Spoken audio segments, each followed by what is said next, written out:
அதே போல இஸ்ரேல் நாட்டினுடைய வான் பாதுகாப்பு அமைப்பின் பெயர் அயன்டோம். இஸ்ரேல் நாட்டினுடைய வான் பாதுகாப்பின் பெயர் வந்து அயன்டோம்.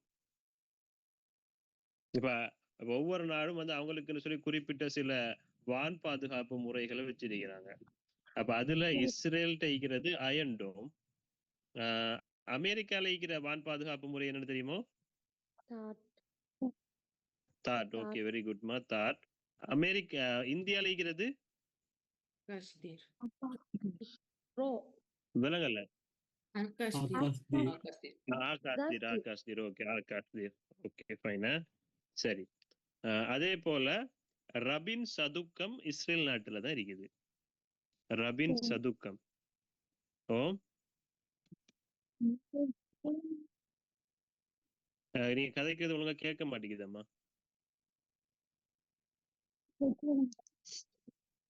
அந்த சொட்டு நீர் ஏதோ சொன்னீங்க தானே, கொஞ்சம் திரும்ப சொல்லுங்க. சொட்டு நீர்ப்பாசன முறை. சொட்டு நீர்ப்பாசன முறை அறிமுகம். உலகுக்கு சொட்டு நீர்ப்பாசன முறை அறிமுகப்படுத்திய நாடு இஸ்ரேல் தான்.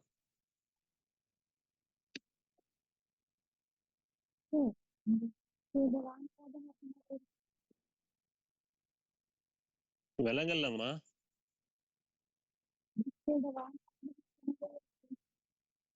இஸ்ரேலோட வான் பாதுகாப்பு அமைப்பு வந்து அயன்டோம். அயன்டோம். இப்ப அதே போல இப்ப நம்ம படிச்சிக்கிறோம். இந்த அமெரிக்கா வந்து 2030 ஆண்டு ஆகும் போது கோல்டன் டோம் என்கின்ற ஒரு வான் பாதுகாப்பு முறையை அறிமுகப்படுத்துறதுக்கு திட்டமிட்டு இருக்கிறாங்க என்றும். சரியோ?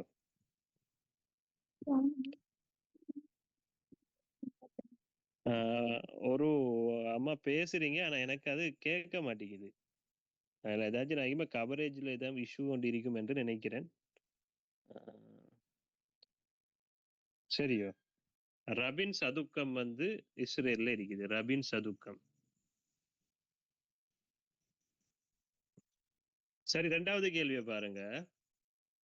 உலகின் மகிழ்ச்சி சுட்டெண்ணின் படி 1ஆம் இடம் வகிக்கும் நாடு எது?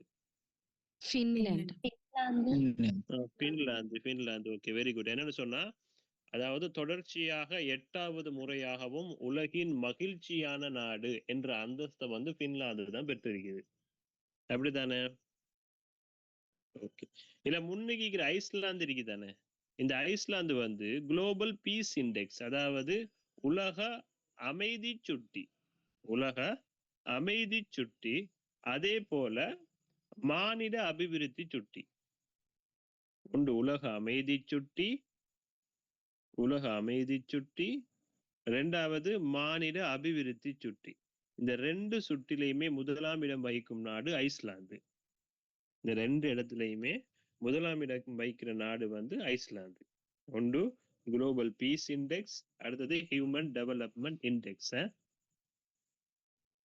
மானிட அபிவிருத்தி சுட்டி.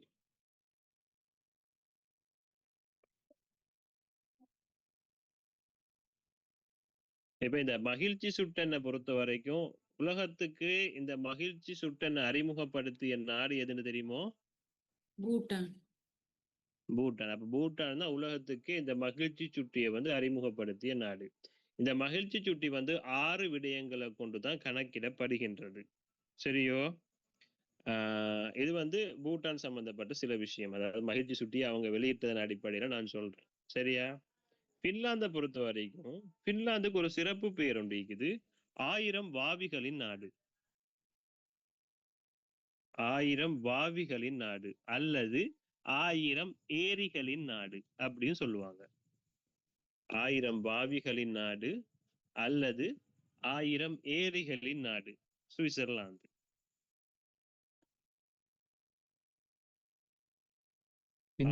வாவிகளின் நாடு. பின்லாந்து. இப்ப பின்லாந்தை பத்தி தான் சொல்றேன். 1000 வாவிகளின் நாடு அல்லது 1000 ஏரிகளின் நாடு.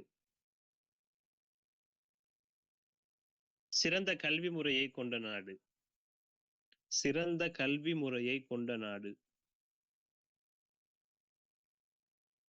சிறந்த கல்வி முறையை கொண்ட நாடு. உங்களுக்கு எல்லாருக்கும் தெரிஞ்சுக்க நினைக்கிறேன். இந்த நிலைவேன் அபிவிருத்தி இலக்குகள் சம்பந்தமா தெரிஞ்சிருக்கும்னு நினைக்கிறேன். இலங்கையில மொத்தம் இலங்கையில பொதுவாக UNO அவங்க தான் அந்த நிலைவேன் அபிவிருத்தி இலக்குகளை வெளியிடுறவங்க. அதன் அடிப்படையில் 17 இலக்குகள் இருக்குது. 17 நிலைபெண் அபிவிருத்தி இலக்குகள் இருக்குது. இந்த நிலைபெண் அபிவிருத்தி இலக்குகளை அடையறதுக்குரிய ஒரு ரேங்கிங் தரவரிசையோட அங்க வச்சிருக்கிறாங்க. அந்த ரேங்கிங் அடிப்படை, அதாவது எஸ்டிஜி, அதாவது சஸ்டைனபிள் டெவலப்மெண்ட் கோல், அந்த எஸ்டிஜிட ரேங்கிங் அடிப்படையில பின்லாந்து தான் முதலாம் இடம் இருக்கு.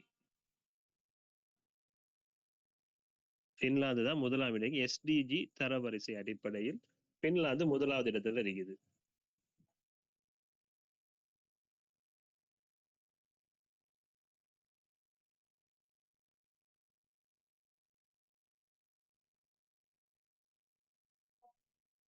இந்த எஸ்டிஜி தரவரிசை அடிப்படையில இலங்கை வந்து 93வது இடத்துல இருக்கு.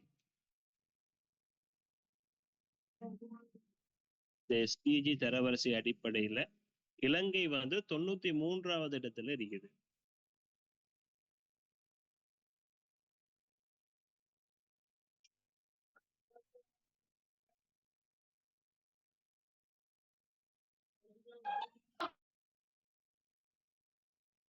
சரியோ? இப்போ ஒரு காமனான ஒரு கேள்வி ஒன்று கேட்கிறேன். இந்த மாநில அபிவிருத்தி சுட்டி அடிப்படையில இலங்கை எத்தனையாவது இடம் இருக்குது? 89. 89. Yes, very good. என்னன்னு சொன்னா ஒரு 2 மினிட்ஸ் வெயிட் பண்ணுங்க. இந்த பாங்க சொல்றாங்க, முடியட்டுமா?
சரி, என்னண்டா நாம சொல்லிக்கிறோம், நாங்க படிச்சுக்கிறோம். என்னன்னு சொன்னா மாநில அபிவிருத்தி சுட்டி, அதாவது மத்திய வங்கி ஆண்டறிக்கையின் பிரகாரம் இலங்கையினுடைய நிலை வந்து 78வது. ஏன்னு சொன்னா 2024ஆம் ஆண்டு மத்திய வங்கி ஆண்டறிக்கை வந்து 2022ஆம் ஆண்டு தகவல்களை அடிப்படையாக கொண்டிருக்குது. ஆகவே மத்திய வங்கி ஆண்டறிக்கையின் பிரகாரம் இலங்கை வந்து மனித அபிவிருத்தி சுட்டியில வந்து 78வது இடம் இருக்குது. அதே இடம் யுஎன்டிபியால 2023ஆம் ஆண்டுக்குரிய தகவல் வெளியிட்டிருக்கிறாங்க. அந்த அடிப்படையில் இலங்கை 89வது இடத்துக்கு பின்னோக்கி சென்றிருக்கின்றது. இந்த விஷயம் நாங்க படிச்சுக்கிறோம். Okay, very good. 3வது கேள்வியை பாருங்க. தற்போதைய உலகின் சனத்தொகை பில்லியனில் 8.2. 8.2 சொல்றதுதான் இப்ப வந்து உலகத்தினுடைய சனத்தொகை. இந்த சனத்தொகை வந்து 8 பில்லியனை எப்ப அடைஞ்சதுன்னு தெரியுமோ?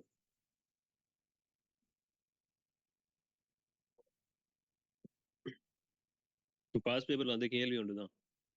உலக சனத்தொகை வந்து 8 பில்லியனை எப்போது அடைந்தது? அதாவது 2022ஆம் ஆண்டு நவம்பர் மாதத்துல தான் உலகம் வந்து 8 பில்லியன் என்ற சனத்தொகையை வந்து அடையுது. 2022 நவம்பர். அந்த ரேங்கிங் அடிப்படையில பார்த்தா இலங்கை வந்து சனத்தொகையில 60வது இடத்துல இப்ப இருக்குது. இலங்கை வந்து சனத்தொகையில 60வது இடத்துல இருக்குது.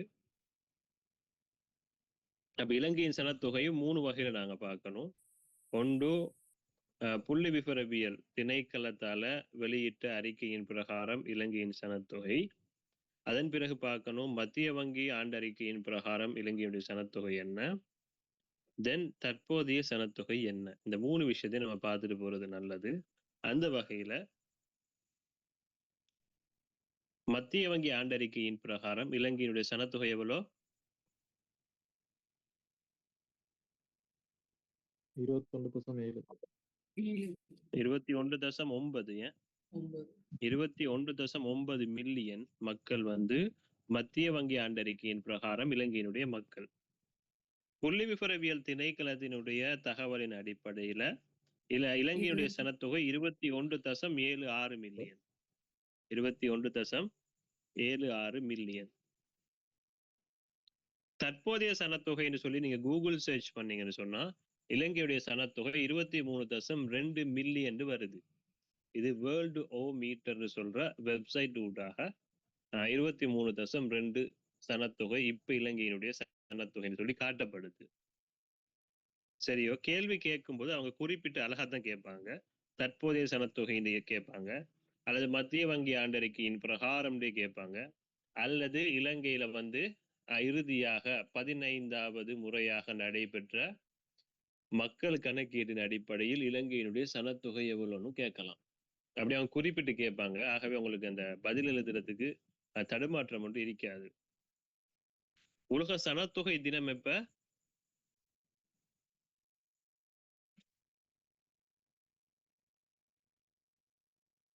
உலக சனத்தொகை தினம்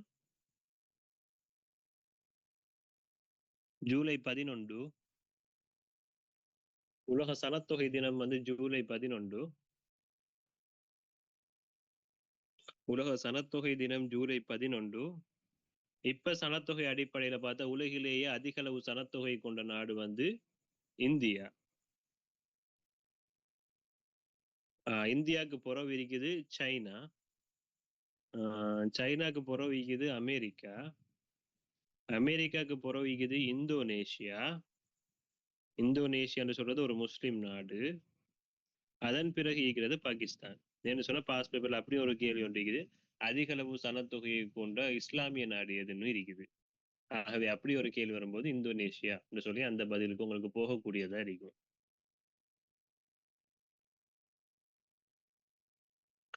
நாலாவது கேள்வி பாருங்க. பொருளுகோட சிங்கம் என அழைக்கப்படுபவர்? Philip Gunawardena. Very good, Philip Gunawardena. சரி. ஏடி ஆரியரத்ன சொல்றவர் யாரு?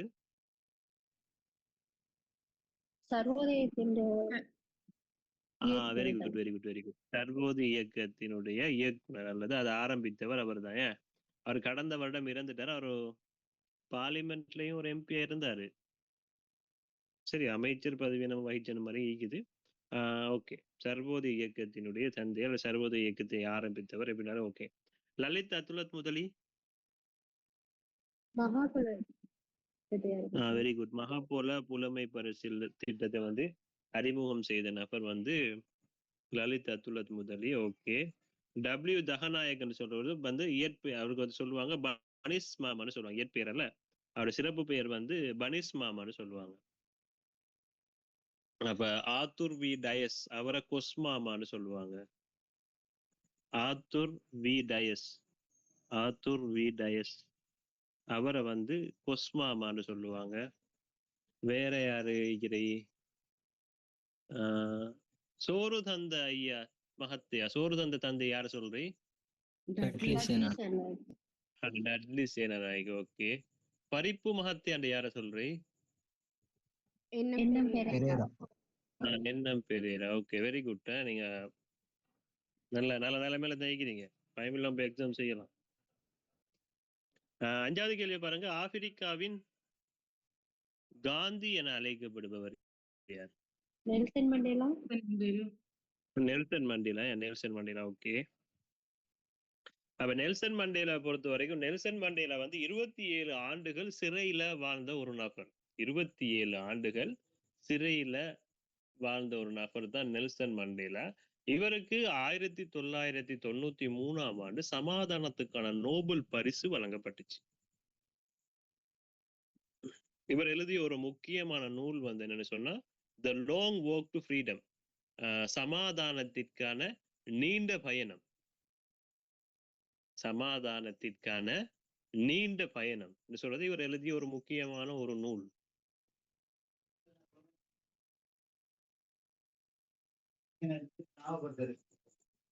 மார்ட்டின் லூதர் கிங் வந்து அவர் வந்து ஒரு அமெரிக்கால வந்து அந்த கருப்பின மக்களுக்குரிய ஒரு முக்கியமான ஒரு ஆர்ப்பாட்டத்துக்கு தலைமை தாங்கிய ஒரு நபராக இருந்தாரு. அவர் வந்து ஒரு சொற்பொழிவு ஒன்று ஆற்றியிருந்தார். அந்த சொற்பொழிவோட தலைப்பு வந்து எனக்கு ஒரு கனவு, ஐ ஹேவ் அ ட்ரீம், எனக்கு ஒரு கனவு என்ற தலைப்புல ஒரு சொற்பொழிவு ஒன்று ஆற்றினார். அது உலகத்திலேயே பிரபல்யம் வாய்ந்த ஒரு சொற்பொழிவாக கருதப்படுது. எனக்கு ஒரு கனவு, இது ஒரு சொற்பொழிவு ஒன்று ஆற்றினார். ஜூலியஸ் நீரேரே டீச்சிங் எக்ஸாம் படிச்சாக்கள் ஜூலியஸ் நீரேரே பத்தி தெரிஞ்சிருக்கீங்க.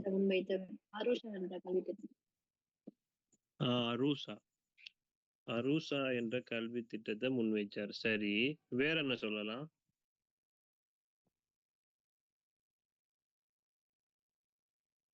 இவர நாடு எது? தன்சானியா. வெரி குட்டா. அப்ப தன்சானியா நாட்டை சார்ந்தவர். அரூசா பிரகடனம் வந்து அரூசா அறிக்கை அவர் வெளியிட்டிருந்தார். ஓகே. இவர் என்ன சொன்னா இந்த மேலைத்தேய கல்வி முறையை எதிர்த்த ஒரு ஆப்பிரிக்க நபர். மேலைத்தேய கல்வி முறை இவர் வந்து எதிர்த்தாரு. Julius Nyerere. இப்ராஹிம் டொரேர்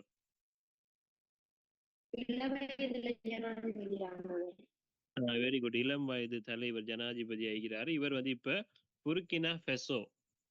புர்கினா ஃபெசோன்னு சொல்ற அந்த நாட்டுல இப்ப நாட்டினுடைய அதிபராக கடமையாற்றி கொண்டு இருக்கிறார். ஓகேவா? சரி, 6வது கேள்விக்கு போவோம். உலகின் பாரிய தீவுகளில் ஒன்றான கிரீன்லாந்து எந்த நாட்டுக்கு உரியது? டென்மார்க்.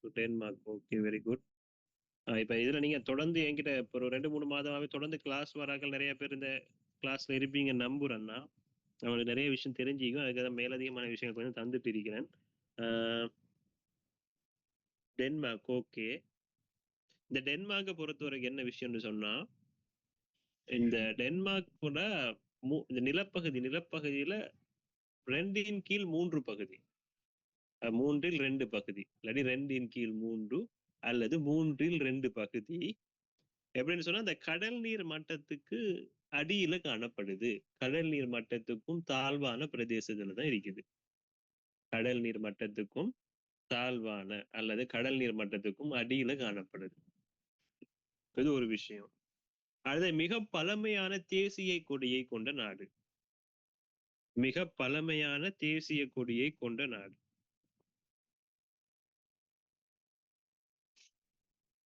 மிக பழமையான தேசிய கொடியை கொண்ட நாடு. ஒரே பாலின திருமணத்தை சட்டபூர்வமாக்கிய முதலாவது நாடு.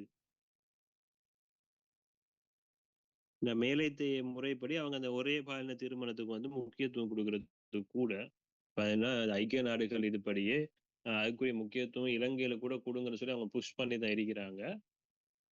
கலாச்சார ஒரு பிரச்சனை காரணமாக அதை அப்படி வச்சிருக்கிறாங்க. ஒரே பாலின திருமணத்தை சட்டபூர்வமாக்கிய முதலாவது நாடு.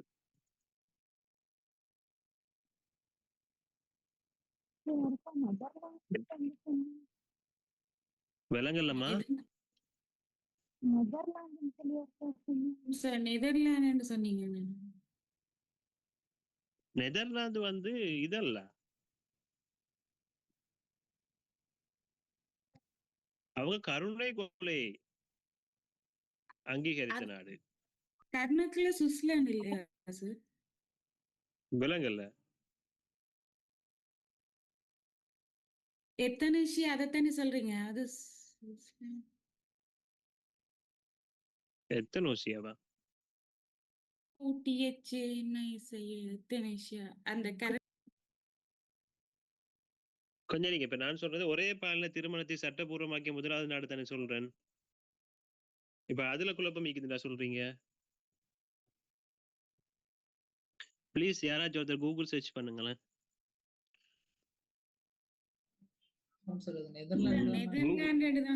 நெதர்லாந்து தான் சார் வருது. ஒரே பாலின திருமணத்தை சட்டபூர்வமாக்கிய முதலாவது நாடு நெதர்லாந்தோ? Oh, Queen அப்படியே Beatrix of வருது. the Netherlands signed into law the first same-sex marriage bill in the world. சரி, ஓகே. இது என்ன சட்டபூர்வமாக்கியன்றது தானே வருது?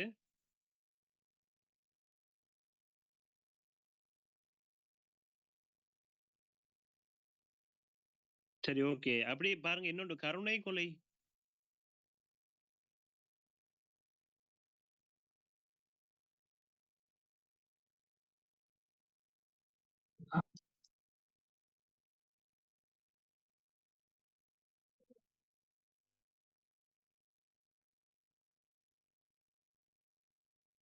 அதுவும் நெதர்லாந்து தான் சார். அதுவும் நெதர்லாந்து. ஓகே தானே? அப்ப சரி, ஓகே. அப்ப இந்த ஒரே பாலின திருமணத்தை சட்டபூர்வமாக்கிய முதலாவது நாடு நெதர்லாந்து. அப்படித்தானே சொல்றீங்கம்மா? அப்படித்தான் சார் வருது. ஃபர்ஸ்ட் country to அப்படி legally வந்தா அது அப்படித்தான். ஓகே, அப்படித்தான் வந்தா அது அப்படித்தான். சம்டைம் எந்த இது நான் எடுத்த இது வந்து சோர்ஸ் பிழை ஆயிக்கலாம். சரியோ? அப்ப அதை எழுதாதீங்க. அதை நீங்க நெதர்லாந்து சம்பந்தப்பட்டு எழுதும் போது நம்ம இந்த விஷயத்தை நெதர்லாந்துக்கு எழுதுவோம். சரியோ? அப்ப டென்மார்க்கை பொறுத்த வரைக்கும் மிக பழமையான தேசிய கொடியை கொண்ட நாடு. 2/3 பகுதி கடல் நீர் மட்டத்துக்கு அடியில காணப்படுகின்றது. இந்த 2 விஷயத்தை மட்டும் நோட் பண்ணிக்கோங்க டென்மார்க்குக்கு. சரியோ? 7வது கேள்விக்கு வாங்க. கெதரிங் ஸ்டோம் எனும் நூலின் ஆசிரியர்.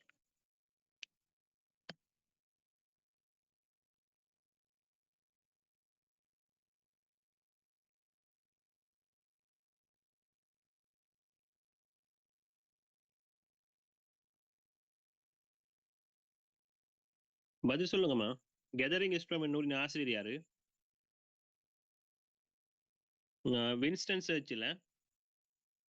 வின்ஸ்டன் சர்ச்சில் இல்ல முன்னுக்கு அடம் ஸ்மித் வந்து தெரியும் உங்களுக்கு, பொருளாதாரத்தின் தந்தை. அதே போல அவர் எழுதிய நூல் வந்து த வெல்த் ஆஃப் நேஷன், தேசங்களின் செல்வம்.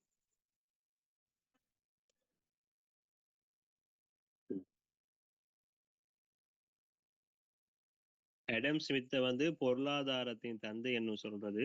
அவர் எழுதிய நூல் வந்து தேசங்களின் செல்வம். தேசங்களின் செல்வம். இங்கிலீஷ்ல சம்டைம் தரலாம், அதை சுற்றி அதையும் எழுதிக்கோங்க.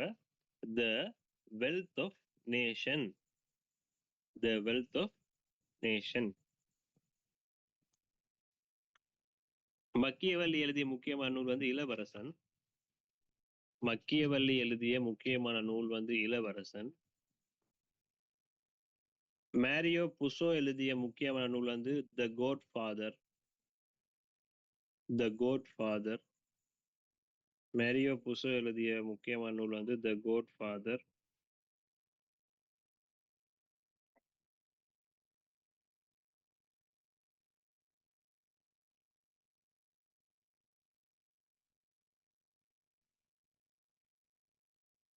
சரி, 8வது கேள்வி பாருங்க. அண்மையில் உயிரிழந்த WWE மல்யுத்த வீரரின் பெயர் யாது? Hulk Hogan. Hulk Hogan. Hulk Hogan. Hulk Hogan வந்து தன்னுடைய 71வது வயதுல உயிரிழந்துட்டார்.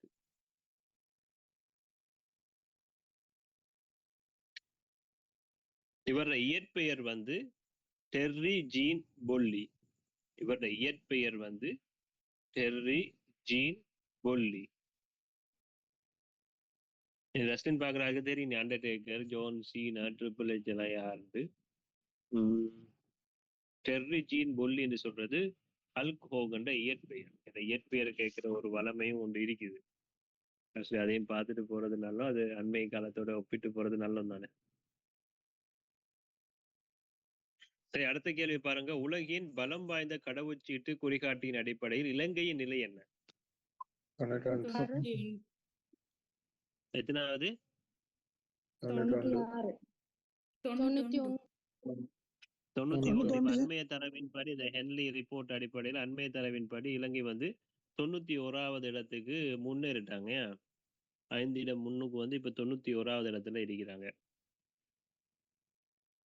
அப்ப இந்த பலம் வாய்ந்த கடவுச்சீட்டு அடிப்படையில 1ஆம் இடம் வகிக்கிற நாடு வந்து சிங்கப்பூர்.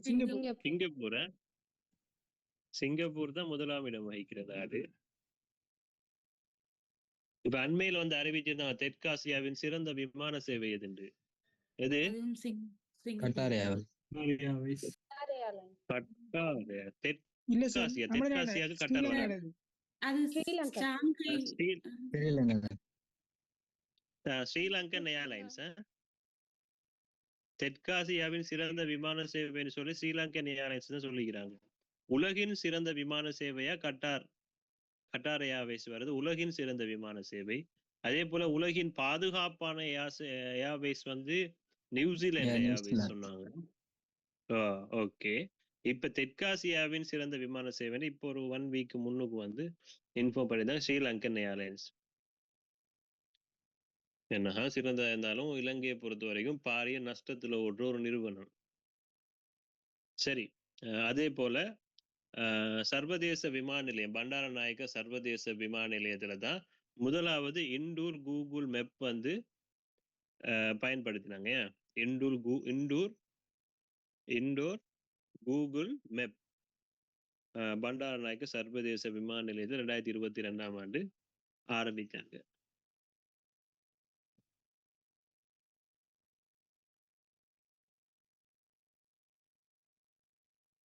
பத்தாவது கேள்வி பாருங்க. இலங்கையின் 49வது பிரதம நீதியரசராக நியமிக்கப்பட்டவரின் பெயர் யாது? Padman Surasena. பிரீத்தி பத்மன் சூரசேன. பிரீத்தி பத்மன் சூரசேன. பிரீத்தி பத்மன் சூரசேன. பிரீத்தி பத்மன் சூரசேன. ஓகே. இலங்கையினுடைய முதலாவது பிரதம நீதி அரசர் தான் எட்மண்ட் கரிங்டன். இலங்கையினுடைய முதலாவது பிரதம நீதியரசர் வந்து எட்மண்ட் கரிங்டன். இலங்கையினுடைய முதலாவது பெண் பிரதம நீதியரசர் யாரு? ஷிராணி பண்டாரநாயக்க. ஷிராணி பண்டாரநாயக்க வந்து இலங்கையினுடைய முதலாவது பெண் பிரதம நீதியரசர். அதே போல இலங்கையினுடைய 2வது பெண் பிரதம நீதியரசர் யாரு? முர்த்து நிருபா பெர்னாண்டோ. முருத்து பெர்னாண்டோ சொல்றேன் சரியோ? அப்ப இந்த முருத்து பெர்னாண்டோ வந்து இலங்கையினுடைய 2வது பெண் பிரதம நீதி அரசர். மொத்த எண்ணிக்கையில பார்த்தா 48வது வருவாங்க. பெண்கள ரீதியில பார்த்தா அவங்க 2வது வருவாங்க. அவ முதலாதிக்கிற பாரிந்த ரணசிங்க யாரு?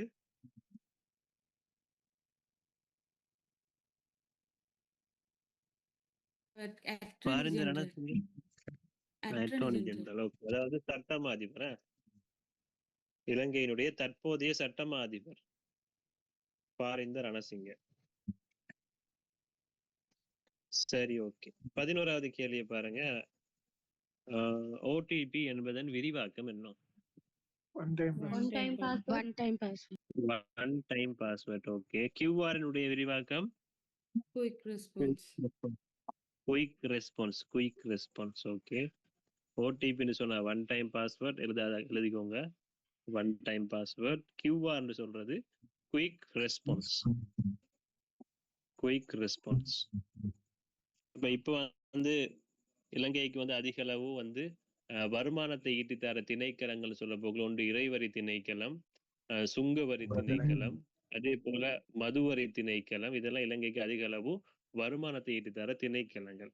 அப்ப இறைவரி திணைக்களத்தால அண்மையில வந்து டின் நம்பர் எல்லாருக்கும் வந்து அறிமுகப்படுது. அதாவது டின் நம்பர் எல்லாரும் எடுத்துக்கோங்கன்னு சொல்லியிருந்தாங்க. அப்ப டின் சொல்றது டின் விரிவாக்கம் என்ன? Tax pay identification number. நீங்க இருப்பீங்க அரைவாசி பேர் அப்படியே இன்லேண்ட் ரெவன்யூ எக்ஸாம் செஞ்சாங்க இருப்பீங்க. Tax pay identification number. 12வது கேள்வி பாருங்க. பென்சிலினை கண்டுபிடித்தவர பேர் என்ன? Alexander Fleming. அதுல லூயிஸ் பாஸ்டர் யாரு?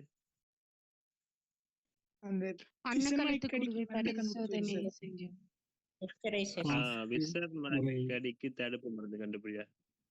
விசர் நாய்க்கடிக்கு தடுப்பு மருந்து கண்டுபிடிச்சிருந்தாரு. நுண்ணுயிரின் தந்தை எனும் அவர் அழைக்கப்பட்டாரு. பொதுவா தடுப்பு மருந்தை கண்டுபிடிச்சவர் யாருன்னு கேட்டா கூட நீங்க லூயிஸ் பாஸ்டர் பேரை கொடுக்கலாம். பிரதானமா சொல்றது விசர் நாய்க்கடிக்குரிய தடுப்பு மருந்தை கண்டுபிடிச்சாரு நுண்ணுயிரியலின் தந்தை. நுண்ணுயிரியலின் தந்தை என அழைக்கப்படுற. மேரி கியூரி அம்மையார் எதை கண்டுபிடிச்சாங்க? ரேடியம். ரேடியம். Very good. பதில் சொன்னவங்களோட பேர் என்னம்மா?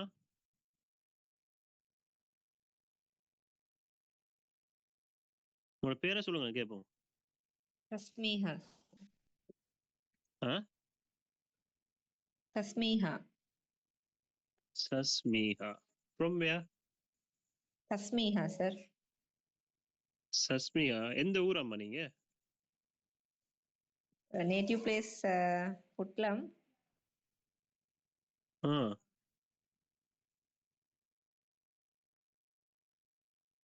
புத்தளம் தானா? Okay fine. Albert Einstein.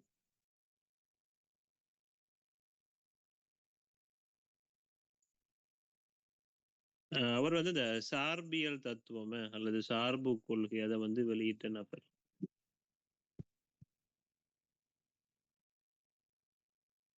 சார்பியல் தத்துவம் அல்லது சார்பு கொள்கையை வெளியிட்ட நபர் தான் Albert Einstein.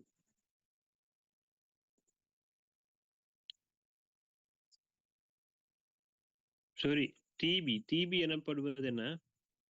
1000 GB. Terabyte. Terabyte. Terabyte. ஓ, டிபின்னு சொன்னா டெராபைட் தானே. அப்ப டெராபைட்னு சொல்றது 1000 ஜிபியா, 1024 ஜிபியா, 1024 எம்பியா, 1000 எம்பியா? 1000 GB. 1024 GB. 1000 GB. 1000 GB. 1000 GB. ஓ, யாரும் 1024 ஜிபின்னு சொல்றீங்களோ? இல்ல, அப்ப 1000 ஜிபி. ஓகே, எல்லாரும் ஏற்றுக்கொண்டதால 1000 ஜிபியை நாங்களும் ஏற்றுக்கொள்றோம். சார் ஓஎல் ஐசிடி புக்ல 1024. அப்போ புக்ல பிள்ளை அடிச்சுப்பாங்க. அது என்னன்னு சொன்னா சார் சரி, நான் வாரம் 1024 ஜிபி சார். Sir 1024 GB. சரி, இந்த வாரம் கொஞ்சம் இருங்கம்மா. அதாவது எப்படின்னு சொன்னா, இப்ப என்னடா, இப்ப காணியில மிகச்சிறிய தகவல் அழகு என்ன? Bit. Bit. Bit. Okay, 8 bit. Okay, சரியா? அப்ப 8 பிட் சேர்ந்தது ஒரு பைட், அப்படிதானே? ஓம் சார். 8 பிட் சேர்ந்தது ஒரு பைட். யாரும் இந்த ஐசிடி டீச்சர் ஆகிக்கிறீங்க? எனிவன்? இந்த ஓ லெவல் ஐசிடி புக்ல 1024 இருந்துச்சுன்னு சொன்னீங்களே, அப்போ ஓ லெவல் புத்தகத்தை படிச்சுக்கிறீங்களே ஒரு ஆள்? இல்ல சார் அடுத்து உங்களுக்கு இந்த எக்ஸாம்ல உங்களுக்கு ஐசிடி ரிலேட்டட் பேப்பர் ஒன்று இருக்கல? இருக்கு அதான் பார்த்தேன். சரி, ஓகே ஓகே. அப்ப உங்களுக்கு சொல்லி தந்தீங்கணுமே, சொல்லி தரலையா? ஆமா சார், அதுலயே ஓம் சார் 1024 GB தான் சொன்னாங்க. அப்படியே சொன்னாங்க. சரி, ஓகே. அப்படி பாப்பமே, அப்படியே வரல. சரி, அப்ப 8 பிட் சேர்ந்தது ஒரு பைட். ஓகேயோ? 8 பிட் சேர்ந்தது ஒரு பைட். அதன் பிறகு 1024 பைட் சேர்ந்தது ஒரு கேபி, அதாவது ஒரு கிலோ பைட். தென் 1024 கிலோ பைட் வந்து 1 MB, 1 மெகாபைட்.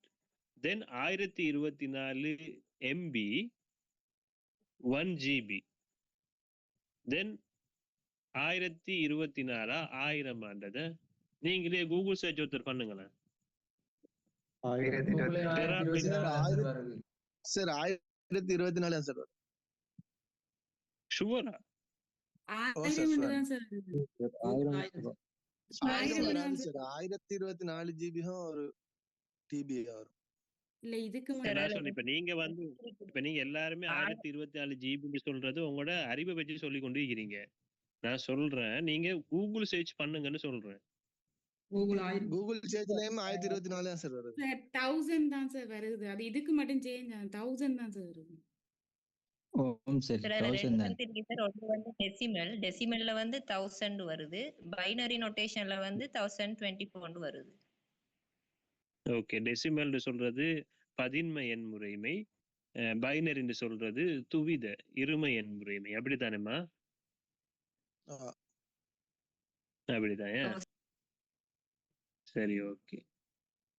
அவங்களுக்கு அந்த இவ்வளோ நல்லா ஐசிடி படிச்சு பாத்தீங்களா கடைசி எங்க வந்து டிவில வந்து குழம்பிட்டீங்கிறோம்.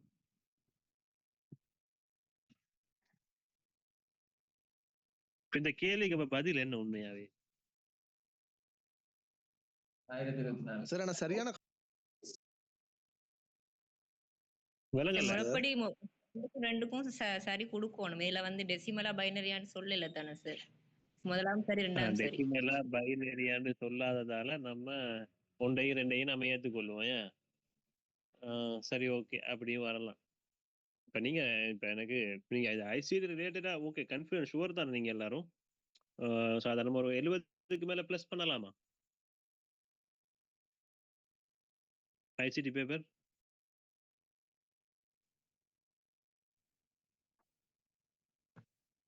சும்மா நான் 2-3 கேள்வி கேட்டு பார்க்க சும்மா ஐசிடில உங்களுக்கு ரிலேட்டட் சும்மா கேட்டு பார்க்கிறேன். இந்த மிகவும் குறைந்த அளவு என்னத்து சொல்றது கொள்ளளவை கொண்ட சாதனம் எது? ரெஜிஸ்டர். மெமரி ரெஜிஸ்டர் அதா? மெமரி ரெஜிஸ்டர் நினைவக பதிவகம். தமிழ்ல சொன்னா நினைவக பதிவகம். அப்ப நினைவக பதிவகம் எதுல இருக்கி? CPU. CPU. அது CPU நாங்க 3 வகையா பிரிங்க. ஒன்று வந்து arithmetic and logical unit, அடுத்து கண்ட்ரோல் யூனிட், அடுத்து வந்து மெமரி ரெஜிஸ்டர். Okay fine. சரி போதுமானது, உங்களுக்கு ஏழும் செய்வீங்க நம்பிக்கை இருக்கு. 14வது கேள்வி பாருங்க. வர்த்தக நோக்கத்திற்காக திமிங்கிலங்கை பிடிக்கும் ஆசிய நாடு எது? Japan. Okay Japan. Japan.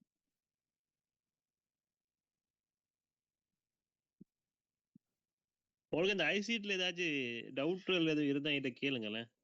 I have a 6 years experience in ICT. சரி எதுவும் டவுட் இருந்தா சும்மா இப்ப இல்ல சும்மா வாட்ஸ்அப்ல கேளுங்க, சொல்லி தரேன். தெரிஞ்சா சொல்லி தருவேன். நமக்கு அந்த கிளாஸ் எடுக்கக்கூடிய அமைப்பு வாய்ப்பு இல்லை, சுடியாலாம் செய்யறதில்ல. தேவை உதவின்னு தேவைப்பட்டா நீங்க கேளுங்க, கண்டிப்பா உங்களுக்கு நான் செய்வேன்.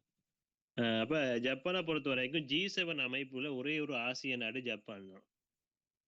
G7 அமைப்பில் உள்ள ஒரே ஒரு ஆசிய நாடு வந்து ஜப்பான்.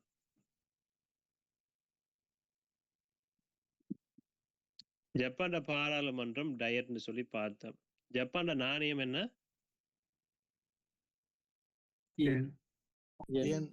ஜப்பான் நாணயம் வந்து yen. ஓகே. மிகச்சிறிய தேசிய கீதம் ஜப்பான் 4 வரிகளை. ஜப்பான் தேசிய கீதம். இலங்கையில தேசிய கீதம் எத்தனை வரி? 21. 29. சார் 21. ஓ அந்த லைன்ஸ் எண்ணி பார்க்க 28 தான் சார் வருது. எண்ணி பார்க்கும்போது 28 வருதோ? ஆமா 28 தான் வந்தது எண்ணி பார்க்க. ஆனா கூகுள் அடிக்க 21 தான் வருது. அப்ப அது கூகுள்ல வந்தா 21. 21 சொல்றது பூர்ணமா பிழையானது. இல்ல நான் என்ன சார் 28 தான் வருது. எண்ணி பார்க்கும்போது 28. ஓகே. இந்த 29 சொன்னவருக்கு கன்ஃபார்ம் 29 சொல்றது? அது நீங்க சார் சொன்னீங்க, நான் நோட் பண்ணி வச்சிருந்தேன். நான் தான் சொன்னேன். ஓகே அப்படின்னு சொன்னா 28 நோட் பண்ணுங்கம்மா. சார் நீங்க கன்ஃபார்ம் பண்ணி சொல்ல மாட்டீங்க சார். இல்ல நானும் எனக்கும் ஒரு தடவை நினைவு இருக்குது. நானும் எண்ணி பார்க்க ஒரு 28 வரி வந்த மாதிரி எனக்கு நினைவு இருக்குது. சொல்லி 28 நீங்க நோட் பண்ணுங்க. கன்ஃபார்ம் பண்ணி சார் நான் கன்ஃபார்ம் பண்ணிட்டு போடுறேன். ஓகே குரூப்ல போட்டுடுறேன். சரியோ? சரி சார். சரியா? சரி ஓகே. அப்ப அது ஐக்கிய நாடுகளினுடைய பல்கலைக்கழகம் ஜப்பான்ல இருக்குது, டோக்கியோல. ஐக்கிய நாடுகளின் பல்கலைக்கழகம். ஐக்கிய நாடுகளின் பல்கலைக்கழகம் வந்து ஜப்பான் டோக்கியோல இருக்குது. 1973 எஸ்டாப்ளிஷ் வந்து 1973. அதிக அளவு சனத்தொகை கொண்ட நகரம் டோக்கியோ ஜப்பான்ல இருக்குது.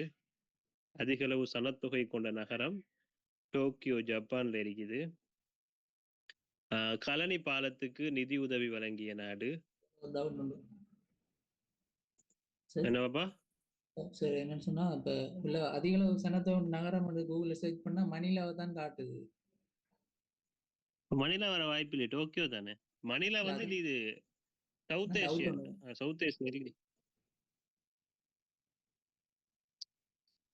வேர்ல்ட் ரேங்க் மணிலா சர்ச் பண்ணா வந்து எந்த நாட்டு? பிலிப்பைன்ஸ் உரியது. தாய்லாந்து. மணிலா பிலிப்பைன்ஸ். பிலிப்பைன்ஸ். பிலிப்பைன்ஸ் தானே. ஓ, அதுதான் காட்டுது. Philippines, okay. ஆனா மணிலா வர வாய்ப்பு இல்லையே, எப்படி வந்தது? இல்ல, டோக்கியோ கூகுள் பண்ணப்பல அதான் உலகத்துக்கு காட்டுது. கணக்குல அதான் கேட்டேன். இல்ல இல்ல, அது இதுதான் வரும். டோக்கியோ தானே. சரி, டோக்கியோ தான் சார் வரும். டோக்கியோ தான் வரும்.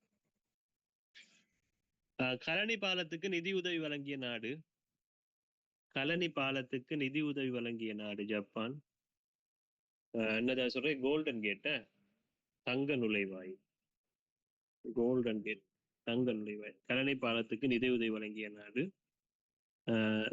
தெற்கு அதிவேக பாதைக்கு சொல்றது விந்தையின் நுழைவாயில. இது கட்டுநாயக்க கொழும்பு அந்த ஹைவேக்கு தான் கோல்டன் கேட் தங்க நுழைவாயில் சொல்றேன். அடுத்தது கிளீன் ஸ்ரீலங்கா திட்டத்துக்கு நிதி உதவி ஜப்பான் தான் வழங்கினது. கிளீன் ஸ்ரீலங்கா திட்டத்துக்கு நிதி உதவி வழங்கிய நாடு. கிளீன் ஸ்ரீலங்கா திட்டத்திற்கு நிதி உதவி வழங்கிய நாடு. அது போதுமானது. அதே போல இலங்கையோட பாராளுமன்றம் கட்டுறதுக்கும் ஜப்பான் தான் நிதி உதவி வழங்கிக்கிறாங்க. இலங்கையுடைய பாராளுமன்றத்தை கட்டுறதுக்கும் ஜப்பான் தான் நிதி உதவி வழங்கி இருக்கிறாங்க. சார் கிட்டத்தட்ட ரூபவாயினி விலங்கல்ல. கோல்டன் கேட் எதுக்கு செல்லுது? கோல்டன் கேட் தங்க நுழைவாயில் சொல்றது நம்ம அந்த கழனி பாலத்துல புதுசா அடிச்சாங்கல்ல அந்த கேபிள் எல்லாம் வச்சு, அதுக்கு தான் சொல்றது தங்க நுழைவாயில். சரியா? கழனி பாலம் இருக்குது கொழும்பு கட்டுநாயக்க ஹைவே அது. சார் கிட்டத்தட்ட அந்த ரூபவாயினி இதுல ஜப்பான் ரூபவாயினி கார்ப்பரேஷன். ரூபவாயினி கோஆபரேஷன் என்னன்னு சொல்லுங்க, அந்த விஷயம் என்னன்னு. சரியா? அதுக்கும் ஜப்பான் தான் நிதி உதவி கொடுத்திருக்காங்க. ரூபவாகினி கோஆபரேஷனுக்குமா? Okay, thank you. ஜப்பான் தான் அதுக்கும் நிதி உதவி வழங்கிக்கிறாங்க. சரி, தேங்க்யூ ஸோ மச். 15வது கேள்வி பாருங்க. எக்ஸ்கியூஸ் மீ சார், தேசிய கீதம் மொத்தம் 29 தான் சார் லைன். 29 தானா? சார் சிங்கள புக்ல 29 லைன். அப்ப நான் சொன்னது சரிதான் போறேன். அப்ப சரி, அப்ப 29 வச்சுக்கோங்க சார். 29. ஓகே ஓகே, ஸ்காலர்ஷிப் வந்தீங்க. அடுத்தது இந்த ஸ்காலர்ஷிப் எக்ஸாம் நடந்திருக்கேன். இன்னைக்கு பேப்பர் கொஞ்சம் லேசன்ற மாதிரி சொன்னாங்க நிறைய பேர். பொதுவாக பிள்ளைகள் செஞ்சுட்டு வந்தா லேசன் தான் சொல்லுங்க, மார்க்ஸ் வந்தா தெரியும். சரி, 15வது கேள்வி பாருங்க. நீங்களும் அப்படித்தான் எக்ஸாம் செஞ்சுட்டு வர போக்குல சார் லேஸ் ஆயிடுச்சு சார்னு சொல்லுவீங்க. சரி, எனக்கு மெசேஜும் பண்ணுவீங்க, சார் நீங்க படித்த அந்த நிறைய கேள்வி வந்துச்சு சார், சில செய்யக்கூடியதா இருந்துச்சுன்னு சொல்லுவீங்க. பிறகு யாராச்சும் ஆன்சர் எல்லாம் ஷேர் பண்ண போக்குல சார் விளங்கும், அப்பா நான் செஞ்சிட்டு அது வரைக்கும் நான் செஞ்சு சரின்னு தான் வெளியே வருவீங்க. ரொம்ப கவனம் எக்ஸாம்ல. இந்த சீரியஸாக சொல்றேன், என்னன்னு சொன்னா இந்த கேள்வி உங்களுக்கு பொது அறிவை பொறுத்து. பொது அறிவு தனி பேப்பரா? ஓகே. அப்படின்டா பொது அறிவை பொறுத்த வரைக்கும் உங்களுக்கு டைம்ல எந்த சிக்கலுமே இல்லை. தயவு செஞ்சு பொறுமையை கை கொள்ளுங்க. இது முதலாவது விஷயம் நான் சொல்றேன். பொது அறிவுல டென்ஷனே வேணாம். நீங்க செஞ்சுட்டு தாராளமா படுத்து ஒரு எழும்புறதுக்கும் டைம் போதும். ஜென்ரல் நாலேஜுக்கு அது சொல்லி எந்த வகையிலையும் அவசரப்படாதீங்க ஜென்ரல் நாலேஜ் பாடத்துக்கு. சரியா? உங்களுக்கு கேள்விக்கு விட நல்லாவே தெரியுண்டே வச்சுக்கோங்க, பரவாயில்லை. கேள்வியை 2 தடவை வாசிங்க. நீங்க முதலாவது தடவை கேள்வி வாசிச்சோடனே நீங்க விடைக்கு நேரா போவாம, விட தெரியும் உங்களுக்கு இருந்தாலும் பரவாயில்லை, 2வது தடவை கேள்வி வாசிங்க. 2வது தடவையும் கேள்வியை வாசிச்சுட்டு அதுக்கு பிறகு விடைக்கு போங்க. விடைக்கு போகும்போதும் நீங்க நினைக்கிற விடையை ஒரு கோடிட்டுட்டு மத்த என்ன விடைகள் இருக்கின்றதும் கொஞ்சம் பார்த்துடுங்க. இந்த விஷயத்த சரியா நீங்க செஞ்சீங்கன்னு சொன்னா, அதாவது தெரிஞ்சே தவறு விட்டுட்டு வாரத நீங்க அந்த மாதிரி ஒரு நிலைமைக்கு நீங்க உள்ளாக மாட்டீங்க. ஏன்னா இது காம்படிட்டிவான ஒரு எக்ஸாம். நாங்க விடுற ஒரு 2 மார்க்ஸ் கூட எங்களோட வாழ்க்கையை தீர்மானிக்க கூடியது. இதுதான் வாழ்க்கைன்னு இல்ல, தீர்மானிக்க கூடியது. செஞ்சதுக்கு போறோம் நம்ம கவலைப்பட்டு வேலை இல்லை, எவ்வளவுதான் கவலைப்பட்டும் அதுல வேலை இல்லை. அது சொல்லி கவலைப்படாம இருக்கிற அளவுக்கு நம்ம செஞ்சுட்டு வந்துட்டோமா மனசுக்கு திருப்தி. நமக்கு கிடைக்க இல்லைன்றா கூட நமக்கு திருப்தி தான். ஏன்? நமக்கு ஏழுனா நம்ம செஞ்சுக்கிறோம், எடுப்பட்டவன் நம்மளை விட திறமையானவன் தான் அப்ப எடுபட்டிக்கிறான் அப்படின்னு ஒரு இப்படி உங்களுக்குள்ள ஒரு ஆத்ம திருப்தியோடு படக்கூடியதா இருக்கு. இல்லைன்னு சொன்னா இவ்வளவு மிஸ்டேக்கை விட்டுட்டு நீங்க வெளியே வந்துட்டீங்கன்னு சொன்னா தனியாக நான் போன இடத்துக்கு இன்னொருத்தன் போய்க்கிறான்னு யோசிப்பீங்க. ஒரு கைண்ட்லி ரிக்வெஸ்ட் தான், ஒன்றும் இதாக எடுத்துக்கொள்ளாங்க, யூஸ்ஃபுல்லா இருக்கும். நான் எப்படிக்குமே நீங்க ஒரு இதா இருந்தாலும் ஒரு சில பதற்றமோட எக்ஸாம்ல இருக்கும்னா அந்த பதற்றத்தை மட்டும் இல்லாம நீங்க செஞ்சீங்கன்னு சொன்னா நீங்க நம்ம வீட்டுல இருந்து ஒரு பேப்பர் செஞ்சா எப்படி செய்வீங்களோ அப்படியே அந்த பேப்பரும் செய்வீங்க. நீங்க உங்களோட எவரேஜ் ஸ்கோர் எப்படி வருமோ அதே படியே உங்களுக்கு அந்த ரிசல்ட்ஸும் வரும். பதற்றத்தை கை கொள்ளாதீங்க. பதற்றம் உங்களுடைய திறமைகளை, உங்களுடைய திறன்களை கொன்று விடும். நான் பார்க்கணும். இப்ப 15வது கேள்வி, மனித உரிமை தொடர்பான குறுகிய தொலைபேசி இலக்கம். 54 96. 1996. 1996. உங்களோட திணைக்களத்தினுடைய என்ன சோட் நம்பர்? 1962. 1962. ஓகே, நான் நாளைக்கு பேப்பர்ல செய்வேன். நான் சும்மா கேட்டேன். இந்த மனித உரிமை தொடர்பான குறுகிய தொலைபேசி இலக்கம் 1996.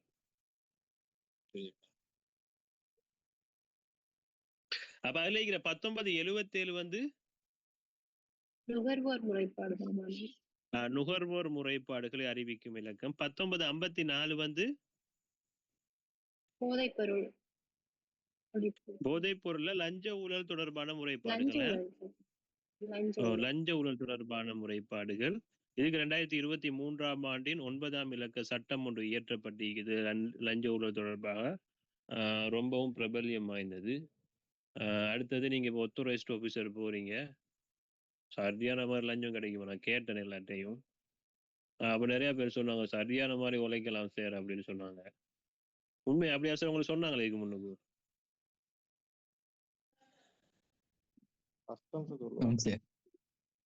கஸ்டம்ஸும் நெருப்பு தான், இதுவும் நெருப்பு தான். நீங்க அப்படியெல்லாம் எழுந்துறாங்க. லஞ்ச ஊழல் தான் கொஞ்சம் கடுமையாகிக்குது. ஏன்னா இப்ப அரசாங்கத்துல வந்து முதலாவது விஷயம் பொலிட்டிக்கல் ரீதியா அவங்க செய்யணும்னு நினைச்சிட்டாங்களாம், இப்ப அவங்க செஞ்சுட்டாங்களாம் அப்படியே அவங்க சொல்றாங்க. 2வது விஷயம், அடுத்தது இந்த கவர்னன்ஸ், அதாவது அரசு உத்தியோகங்கள். இதுல அடுத்த ஊழல் சம்பந்தப்பட்ட நிறைய பிரச்சனை இருக்கு, அதையும் இல்லாமக்கிறது அடுத்த கட்டத்துல இருக்கு. அதான் டார்கெட் பேஸ் பண்ணி இப்ப இறைவரி திணைக்களம், இந்த சுங்க வரி, இதெல்லாமே டார்கெட் பேஸ் பண்ணி தான் எல்லாமே போய் கொண்டிருக்குது. சரியா? யாராச்சும் எடுப்பட்டா கொஞ்சம் என்னையும் கொஞ்சம் கான்டாக்ட் பண்ணுங்க. சின்ன சின்ன வேலையை செஞ்சு தர வந்தா கால் பண்ணுவேன். அடுத்து 1954 வந்து லஞ்ச ஊழல் தொடர்பான முறைப்பாடு. 1992 வந்து என்ன தெரியுமா?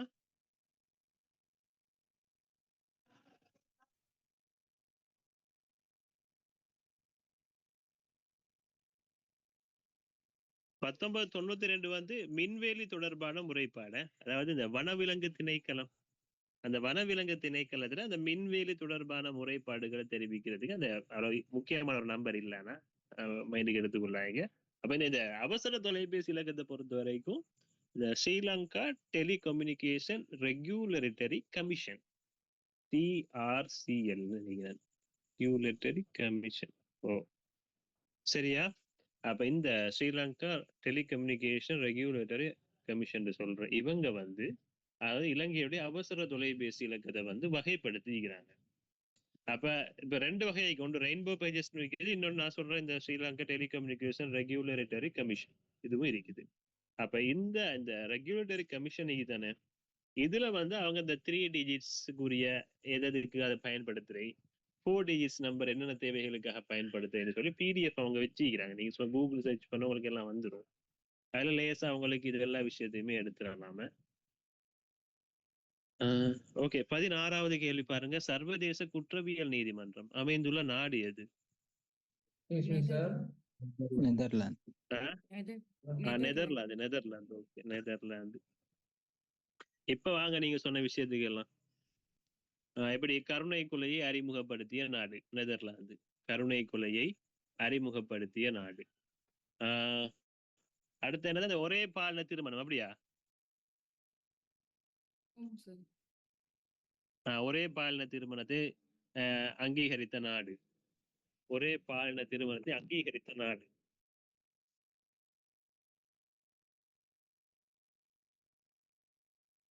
சர்வதேச நீதிமன்றம் அங்கதான் இருக்குது நெதர்லாந்துல ஹேக் நகரத்துல. சர்வதேச நீதிமன்றம்.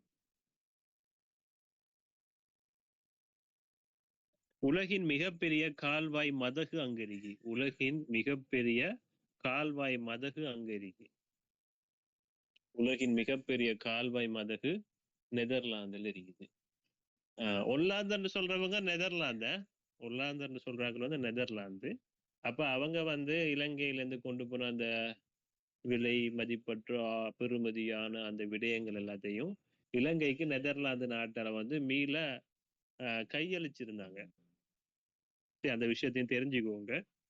அதே போல அந்த நெதர்லாந்துல ஒரு கட்டணம் ஒன்றிக்குது. அது வந்து இலங்கையில் இருக்கிற காலி கோட்டையை ஒத்த கட்டணம் ஒன்று. காலி கோட்டையை ஒத்த கட்டணம் ஒன்று நெதர்லாந்துல இருக்குதான். சரியா நான் சொன்னதை நான் நோட் பண்ணிட்டீங்களோ? ஓகே, அப்படி 17வது கேள்வி போவோம்.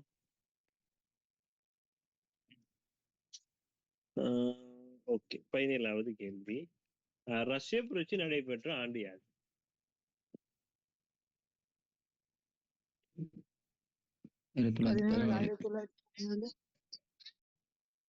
ஆயிரத்தி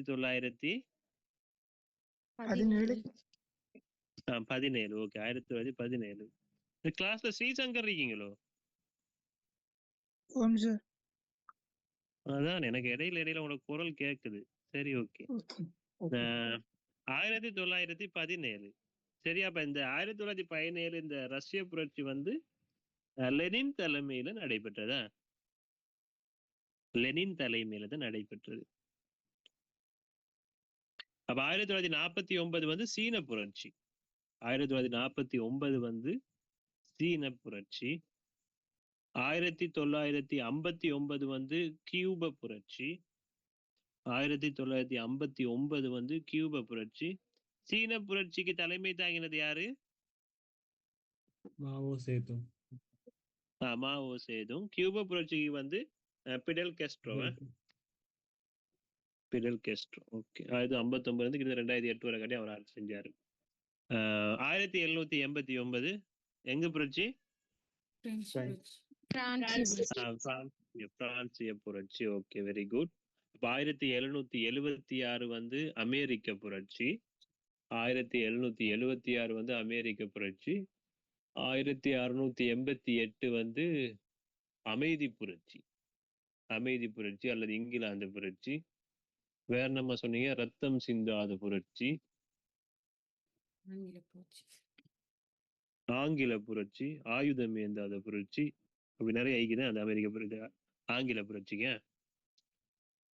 சரி ஓகே. அப்ப 18வது கேள்வி. நான் கொஞ்சம் வேகமா போறேன். இதை விட ஸ்லோவா போனா கிளாஸ் முடிச்சிக்கலாம் போயிடும். 18வது கேள்வியை பாருங்க. முதலாவது உலகக்கிண்ண கால்பந்தாட்ட போட்டியின் சாம்பியன் அணி? உருகுவே. Okay, Uruguay. முதலாவது எப்பன்னா 1930ஆம் ஆண்டு. 1930ஆம் ஆண்டு சாம்பியன் கண்ட்ரி வந்து உருகுவே.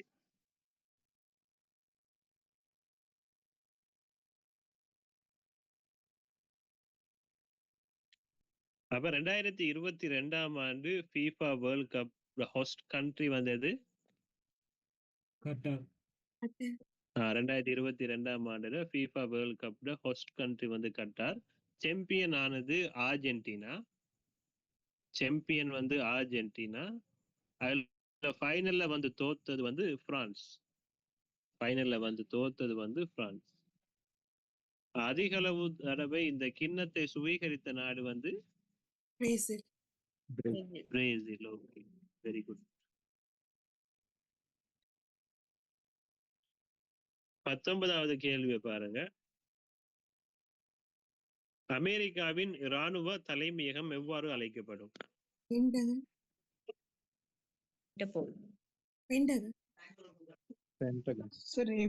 Okay, Pentagon. இல்ல, பென்டகன் தான் சரியா. இராணுவ தலைமையகம் வந்து பென்டகன்.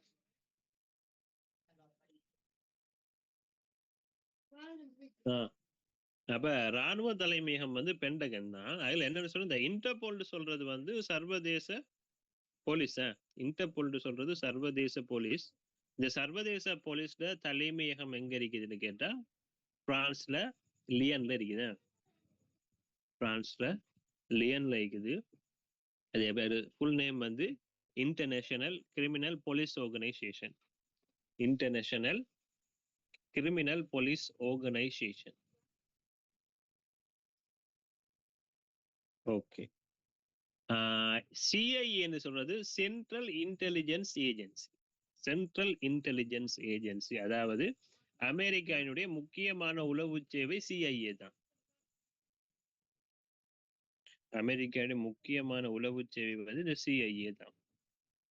இப்ப இந்தியாவோட வந்து ரோன்னு சொல்லுவாங்கல்ல, இந்தியா உளவு சேவையை ரோன்னு சொல்லுவாங்க. அதே போல அமெரிக்காவுடைய உளவு சேவைன்னு கேட்டா நீங்க இந்த சிஐஏ தான் கொடுக்கணும், சென்ட்ரல் இன்டெலிஜென்ஸ் ஏஜென்சி. எஃபிஐன்னு சொல்றது ஒரு ஒரு கிளை ஒன்று மாதிரி. அது உள்ளுக்கு வேலை செய்யற ஒரு ஒரு பொறுப்பு வழங்கப்பட்ட ஒரு கிளை. அமெரிக்காட தானே சார் எஃபிஐயும்? எஃபிஐயும் அமெரிக்காட தான். ஆனா பிரதானமானதுன்னு கேட்டா நம்ம சிஐஏ தான் கொடுக்கணும். எஃபிஐ வந்து அது ஒரு வேறொரு டிவிஷன் அவங்களோட உளவு சேவை தான் அவங்களோட. அது ஒரு டிவிஷனுக்குரியது. இது வந்து சென்ட்ரல் இன்டெலிஜென்ஸ் ஏஜென்சின்னு சொல்றது சிஐஏ. சரியா? ரோட விரிவு என்ன சார்? ரோட விரிவு அப்படி அடிச்சு பாருங்களேன் கூகுள் ஒருத்தர். Research Analytics Wings. Research Analytics Wings.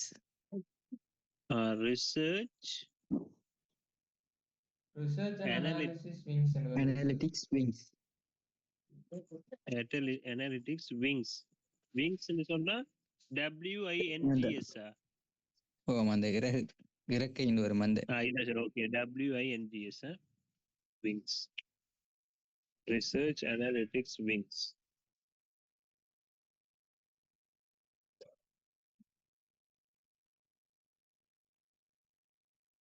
ஓகே, 20வது கேள்வி பாருங்க. Sir Interpol. சொல்லுங்க. இன்டர்போலுக்கு விரிவாக்கமா? International international criminal police organisation. International criminal police organisation. International criminal police organisation. Interpol தலைமையகம் பிரான்ஸ்ல எந்த நகரம் sir? லியன்.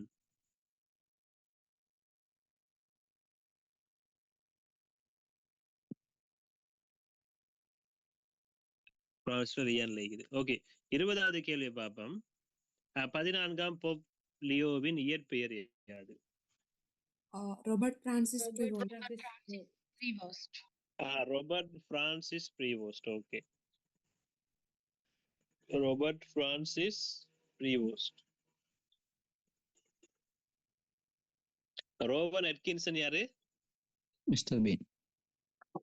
Mister Bean. Cassius Marcellus Clay வந்து முகமது அலி.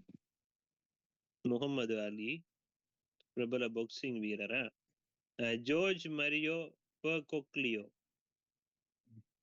பீலே இல்ல, பீலேட வரும் எட்சன். என்னது அவர பெயர் வந்து எட்சன் அரண்டேஸ் நெசிமெண்டு அப்படி வருமா பீலேட? எட்சன் அரண்டேஷ் நெசிமெண்டோ அது வந்து பீலேடு. இது வந்து ஜோர்ஜ் மரியோ பேகோக்லியோன்னு சொல்றவர். இதுக்கு முன்னுக்கு இருந்தாரு பாப்பரசர் பொப் பிரான்சிஸ். பொப் பிரான்சிஸினுடைய இயற்பெயர் தான் அது, ஜோர்ஜ் மரியோ பேகோக்லியோ. அவர் வந்து 2013ஆம் ஆண்டு பொப் பிரான்சிஸா பதவி ஏற்றுக் கொண்டாரு. 2025ஆம் ஆண்டு உயிரிழந்தார். 21வது கேள்வியை பாருங்க. ஒஸ்கார் விருது வழங்கும் விழா ஆரம்பமானது எப்போது? 1929. 1929. ஓகே. இந்த ஒஸ்கார் விருது வழங்கும் விழாவை பொறுத்த வரைக்கும், இந்த ஒஸ்கார் விருது வழங்கும் விழா வந்து அமெரிக்காவோட லாஸ் ஏஞ்சல்ஸ் நகரத்துல இது ஹாலிவுட் சிட்டி. அந்த ஹாலிவுட் சிட்டில இது ஒரு டொல்பி தியேட்டர். ஹாலிவுட் சிட்டில டொல்பி தியேட்டர், அந்த டொல்பி தியேட்டர்ல தான் வளமையா இந்த ஒஸ்கார் விருது வழங்கும் விழா வந்து நடக்கிறது. நான் உங்களுக்கு சொல்லிருக்கேன் எல்லாமே. இந்த முறை நடந்தது 97வது விருது வழங்கும் விழா. இந்த முறை நடந்தது 97வது விருது வழங்கும் விழா. அதுக்கு இன்னொரு பேருக்கு அகாடமி அவார்டுன்னு சொல்லுவாங்க. சரியா? அகாடமி அவார்டுன்னு சொன்னாலும் இதைத்தான் சொல்றத, அகாடமி அவார்டு. அப்ப இந்த முறை சிறந்த படம் எதுவப்பா? அனோரா. ஓகே. சிறந்த நடிகர் வந்து யாரு? Adrien Brody. Very good. Adrien Brody. இயக்குனர் வந்து Sean Baker. Sean Baker. Okay. நடிகை வந்து மைக் மெடிசன். சிறந்த நடிகை வந்து மைக் மெடிசன். மிக்கி மெடிசனா? Mikey Madison. ஓகே. மிக்கி மெடிசனா? Mikey Madison. ஓகே. 22வது கேள்வியை பாருங்க. இந்த எல்லாரும் நோட் பண்றீங்களா? திரும்ப சொல்லணுமா? ஆகவே 22வது கேள்வி பாருங்க. சொல்லவா? சிறந்த இயக்குனர். சிறந்த படம் வந்து அனோரா. சிறந்த நடிகர் வந்து அட்ரியன் பிரோடி. சரியா? சிறந்த இயக்குனர் வந்து சியன் பேக்கர்.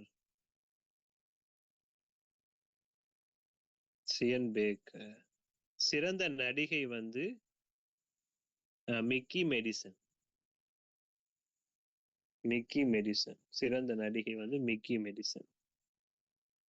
சரியோ? இப்ப 22வது கேள்வி, நவீன முகாமைத்துவத்தின் தந்தை யார்? Adam Smith. Peter trucker. Adam Smith வந்து பொருளாதாரத்தின் தந்தையா? முகாமைத்துவத்தின் தந்தை பீட்டர் ட்ரக்கரா தான். Peter trucker. கார்ல் மார்க்ஸ் வந்து கம்யூனிஸ்டத்தின் தந்தை. கார்ல் மார்க்ஸ் எந்த நாடு என்று கேட்டா ஜெர்மனி. பீட்டர் ட்ரக்க வந்து நவீன முகாமைத்துவத்தின் தந்தை. ஹென்ரி ஃபயோல்டு சொல்றவர் யாருன்னு தெரியுமோ?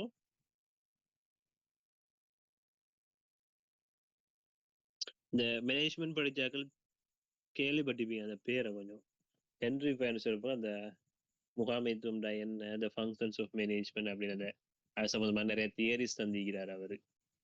சரியா? அது முக்கியமா கேள்விக்குரிய ஒரு நபர் இல்ல, சும்மா போட்டேன்.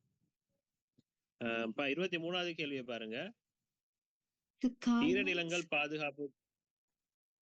கார்ல் மார்க்ஸ் வந்து கம்யூனிஸ்டத்தின் தந்தை.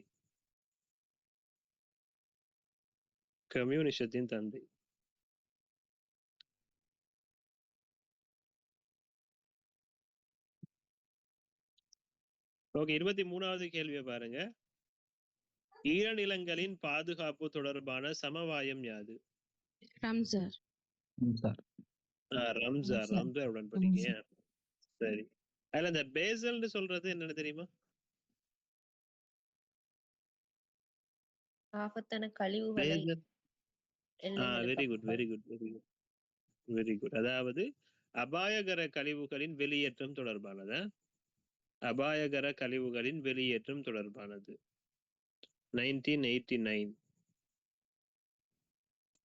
வியன்னா உடன்படிக்கை வந்து ஓசோன் படையிட பாதுகாப்பு அது தொடர்பானது.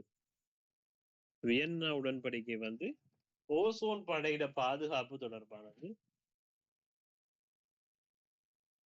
அது 1985. அடுத்து மொன்றியல் உடன்படிக்கை. கப்பல் பச்சை வீட்டு வாயுக்களை கட்டுப்படுத்துறதுக்கு. இது திரும்ப சொல்லுங்க, என்ன சொன்னீங்க? பச்சை வீட்டு வாயுக்களை கட்டுப்படுத்துறதுக்கு. பச்சை வீட்டு வாயுக்கள். ஓகே, காலநிலை மாற்றம், பச்சை வீட்டு வாயுக்கள், இந்த கப்பல் போக்குவரத்து, நீங்க சொன்ன சரி, கப்பல் போக்குவரத்து, அதே போல விமான பாதைகள், இது எல்லாத்தையுமே ஒரு உள்ளடக்கி ஒரு பெரிய ஒரு அது விஷயம். அது மொன்றியல். கேள்விக்கு வரது குறைவு, இருந்தாலும் பரவாயில்ல, சும்மா தெரிஞ்சுக்கோங்க. இந்த விமான போக்குவரத்து விதிகளை வந்து அந்த மொன்றியல் உடன்படிக்கையில உருவாக்கினாங்க.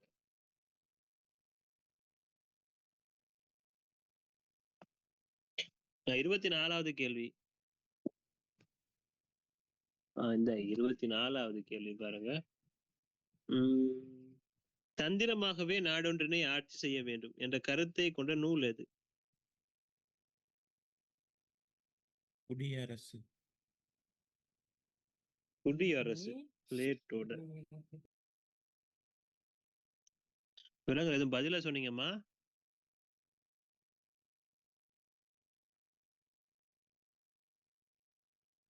தந்திரமாகவே நாடொன்றினை ஆட்சி செய்ய வேண்டிய கருத்தை கொண்ட நூல் வந்து இளவரசன. இளவரசன், நிக்கலோ மக்கியவல்லியினுடைய நூல். குடியரசு தெரியும் உங்களுக்கு, பிளேட்டோ எழுதின நூல். பிளேட்டோ எழுதின நூல் தான் குடியரசு. மூலதனம் வந்து கார்ல் மார்க்ஸ் எழுதின நூல் மூலதனம். குடியரசு வந்து பிளேட்டோ எழுதின நூல். இந்த மாதிரி பழைய நூல் எல்லாம் போட்டு இப்ப வாரல, அதெல்லாம் அந்த காலத்துல தான் அந்த மாதிரி பேப்பர் வந்துச்சு. இப்ப அப்படிலாம் வர மாட்டேங்குது. மெயின் கேம்ப் வந்து ஹிட்லர் எழுதின நூல. மெயின் கேம்ப் வந்து ஹிட்லர் எழுதின நூல். இந்த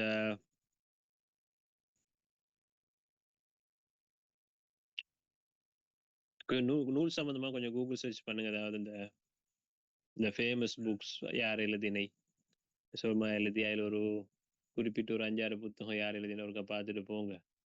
ஓகே, நான் சொன்ன ஸ்டீபன் ஹேவ்கிங் எல்லாம் அந்த அந்த அந்த லிஸ்ட்ல இருந்து வந்த ஆட்கள் தான், முக்கியமான நூல்கள் எழுதின ஆட்கள். சரியோ? 25வது கேள்வியை பாருங்க.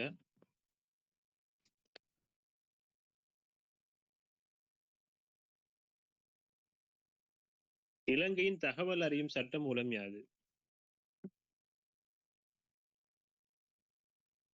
2016 ஆண்டின் 12ஆம் இலக்க சட்டம். ஓகே, 2016 ஆண்டின் 12ஆம் இலக்க சட்டம். நான் சொல்லிக்கிறேன், தகவல் அறியும் சட்டம் சொல்றது அறிமுகப்படுத்தின நாடு ஸ்வீடன். அப்ப அது வந்து ஃப்ரீடம் ஆஃப் பிரஸ் ஆக்ட்னு சொல்லிருந்துச்சு. இப்ப ஆர்டிஐ எந்த அமைச்சின் கீழே இருக்குது? Mass media. Mass media. Okay, வெகுஜன ஊடக அமைச்சு. அதுல மொத்தம் 5 உறுப்பினர்கள் இருக்கிறாங்க. அதுல ஆணைக்குள்ள 5 உறுப்பினர்கள் இருக்கிறாங்க. இப்ப அதுல கொஞ்சம் குழப்பம் போய் கொண்டிருக்கிற 5 உறுப்பினருக்கு தலைவர் ஒருத்தர் இல்லை என்று சொல்லி ஒரு பிரச்சனை ஒன்று போய் கொண்டிருக்கு. தலைவர் இருந்த நபர் வந்து பதவி விலகிட்டாரு. அப்ப தலைமைத்துவம் இல்லாம அந்த குழு இருக்குது. ஆகவே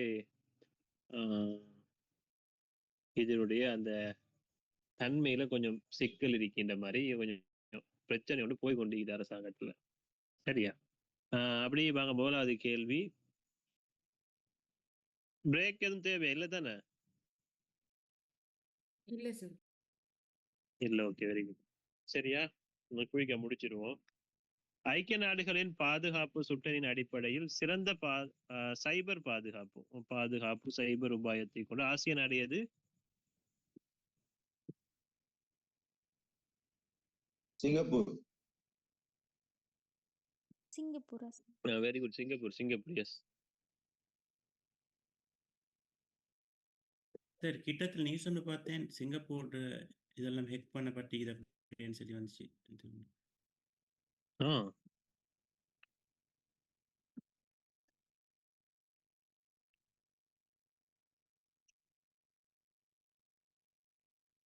எப்ப மாதிரி பாத்தீங்க?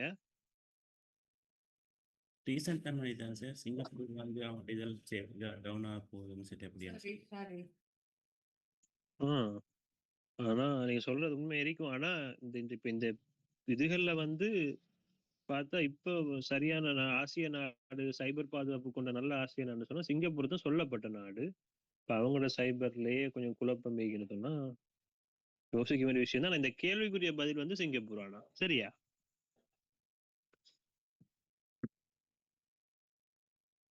இப்ப சிங்கப்பூர் எடுத்த வரைக்கும் எப்படி சொல்லலாம், இந்த 1965ஆம் ஆண்டு எந்த நாட்டுல இருந்து பிரிஞ்சு உருவாகினது? மலேசியா. மலேசியா நாட்டுல இருந்து 1965ஆம் ஆண்டு பிரிந்து உருவாகினது. சிங்கப்பூரின் சிற்பி வந்து லீ குவான் யூ. சிங்கப்பூரின் சிற்பி வந்து லீ குவான் யூ.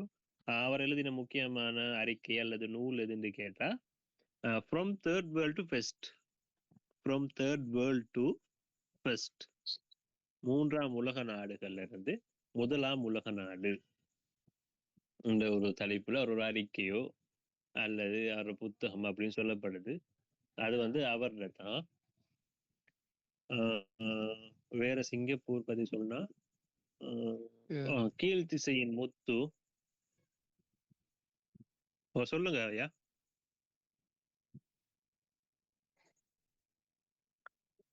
கீழ் திசையின் முத்துன்னு சொல்லப்படுறது சிங்கப்பூரை. அடுத்தது சொல்லுவாங்க பசிபிக் பெருங்கடலின் சாவின்னு சொல்லுவாங்க.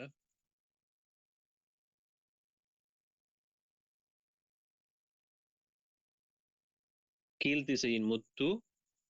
அடுத்தது பசிபிக் பெருங்கடலின் சாவி. வேற என்ன? இப்ப சிங்கப்பூர் நாட்டுல ஜனாதிபதி யாரு? தர்மன் சண்முகரத்னம். தர்மன் சண்முகரத்னம். அதே போல சிங்கப்பூர் நாட்டு பிரதமர் வந்து லாரன்ஸ் வோங். சிங்கப்பூர் நாட்டின் பிரதமர் வந்து லாரன்ஸ் வோங்.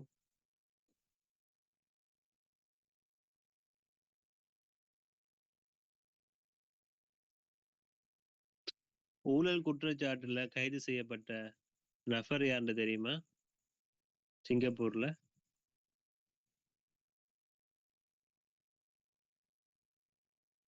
அவர் பாராளுமன்ற உறுப்பினர் பதவியெல்லாம் விலக்கிட்டாங்க அவர்ல. சுப்பிரமணியம் ஈஸ்வரன். சுப்பிரமணியம் ஈஸ்வரன்.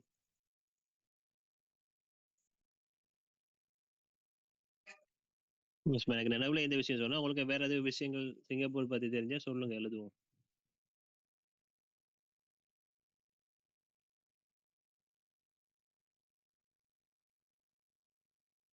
ஆசியாவில் இளைஞர் இந்த லஞ்ச ஊழலற்ற நாடு. ஆசியாவில் லஞ்ச ஊழலற்ற நாடு சிங்கப்பூரை சொல்லலாமா? ஓகே.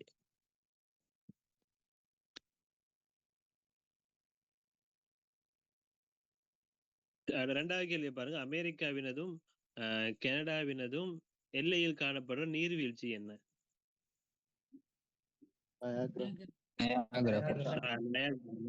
நயாகரா நீர்வீழ்ச்சி. என்னன்னா இந்த அமெரிக்காவோட 51வது மாநிலமா கனடாவை இணைக்க போறதா ட்ரம்ப் வந்து ஒரு அறிவித்தல் கொடுத்திருந்தாரு. இப்ப ட்ரம்ப் வந்து இலங்கைக்கு எத்தனை வீத வரி விதிச்சுக்கிறாரு? 15%. 20%. இலங்கைக்கு வரி வந்து 20%. இப்ப அமெரிக்காவோட முரண்பட்டு கொண்டிருக்கிறாரு. சரி, அமெரிக்காவோட இல்ல, இந்தியாவோட முரண்பட்டு கொண்டிருக்கிறாரு. ஏன்னா இந்தியா வந்து ரஷ்யாவோட கொடுக்கல் வாங்கல் செய்யறது அடிப்படையில அது எத்தனை விதத்துல போயிட்டு முடியும்னு தெரியா. அதே போல இந்த மெக்சிகோ வளைகுடாவுக்கு அமெரிக்கன் வளைகுடான்னு சொல்லி ட்ரம்ப் வந்து பேர் ஒண்ணு வச்சாரு. மெக்சிகோ வளைகுடால பேரை மாத்தி அது இன்னைக்கு போறோம் அமெரிக்கா வளைகுடான்னு பேர் மாத்தினாரு. மூணாவது கேள்வி. எக்ஸ்கியூஸ் மீ சார், கனடா பத்தி ஏதோ ட்ரம் ரிலேட்டடா சொன்னீங்க, என்ன சார் அது? அதாவது அமெரிக்காவின் 51வது மாநிலமாக இணைக்கிறதுக்கு கனடாவை சொல்லிட்டு இருந்தார் அவரு. கனடா வந்து அமெரிக்கா 51வது மாநிலமா இணைக்க போறேன் அப்படின்னு ஒரு சர்ச்சைக்குரிய ஒரு கருத்துண்டு அவர் அறிவிச்சிருந்தாரு. ட்ரம்ப்னாலே சர்ச்சை தான்.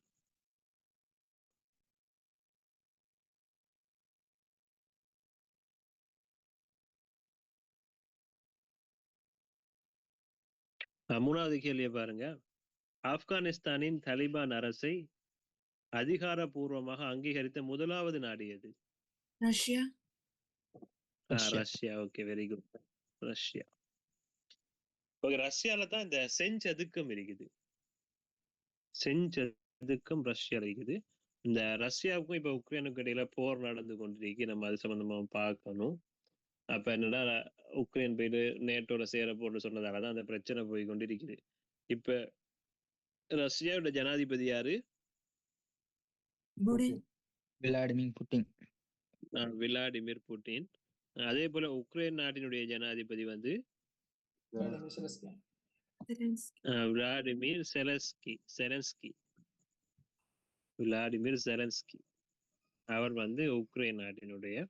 அப்ப உக்ரைன் ரஷ்யா பிரச்சனை இப்ப இல்லாத அந்த காலத்துல இருந்து ஈக்கிற பிரச்சனை ஒன்றுதான். இன்னைக்கு முன்னுக்கு அந்த G7 அந்த இதுல வந்து ரஷ்யா இணைஞ்சு G8 சொல்லி அந்த அமைப்பே இருந்தது. அப்புறம் 1997 ஆண்டுல இருந்து 2014 ஆண்டு வரை காட்டியும் ரஷ்யா வந்து அந்த அதுல உறுப்பினராக தான் இருந்தாங்க. அதுக்கப்புறம் இந்த உக்ரைன் நாட்டு அந்த கிரீமியா பகுதியை ஆக்கிரமிச்ச காரணத்தாக ரஷ்யா வந்து அதை பதவியில இருந்து நீக்கிட்டாங்க. பதவியில உறுப்பினர்ல இருந்து நீக்கினாங்க. Okay, fine. 4வது கேள்வியை பாருங்க. 2024 டைம்ஸ் சஞ்சிகையின் பிரகாரம் உலகின் சிறந்த நபராக தெரிவு செய்யப்பட்டவர் வந்து டொனால்ட் ட்ரம்ப் ஓவல் மாளிகையில தனக்கு தானே சிலை எல்லாம் வச்சாரு. ஓவல் மாளிகையில தனக்கு தானே சிலை வைத்தார. 5வது கேள்வியை பாருங்க. அதிக அளவு பெண்களை பாராளுமன்ற உறுப்பினர்களாக கொண்ட நாடு எது? அதாவது பெண்களோட சதவீதம் வந்து பாராளுமன்றத்துல அதிக அளவு இருக்கு. எங்க?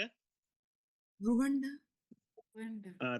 ஓகே, ருவண்டா வந்து நான் சொன்னவங்களுக்கு 1000 மலைகளின் நாடு. ஆப்பிரிக்காவின் சிங்கப்பூர் 1000 மலைகளின் நாடு ருவண்டா. ஆப்பிரிக்காவின் சிங்கப்பூர் ருவண்டாவ?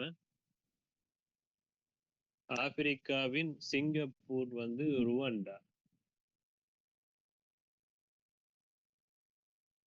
இன்னொன்னு சொல்லுங்க. 1994 ஆண்டு 2 இனக்குழுக்களுக்கு இடையில ஒரு பிரச்சனை ஒன்று வந்ததுல 8 லட்சத்துக்கும் அதிகமான பொதுமக்கள் கொல்லப்பட்டாங்க. அதுவும் ருவண்டால தான்.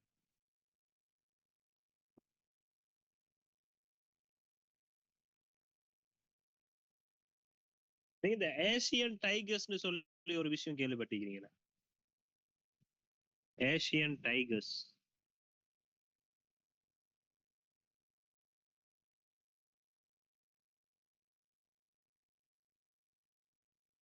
அமைதி ஆகிறீங்க, அப்ப கேள்விப்பட்டிருப்பீங்க. அப்ப சரி, 6வது கேள்வி பாருங்க. ஐரோப்பிய ஒன்றியத்தின் தலைவரது பெயர் யாது? உர்சுலா வோண்டர்லைன். உருசுலா வோண்டர்லையன். ஃபோர்ப்ஸ் சஞ்சிகையின் பிரகாரம் உலகின் பலம் வாய்ந்த பெண்மணி என்ற அந்தஸ்து வந்து உருசுலா வோண்டர்லையனுக்கு தான் வழங்கப்பட்டிருக்குது. சரியா? ஐரோப்பிய ஒன்றியத்து மொத்தம் 27 நாடுகள் இருக்கிறாங்க.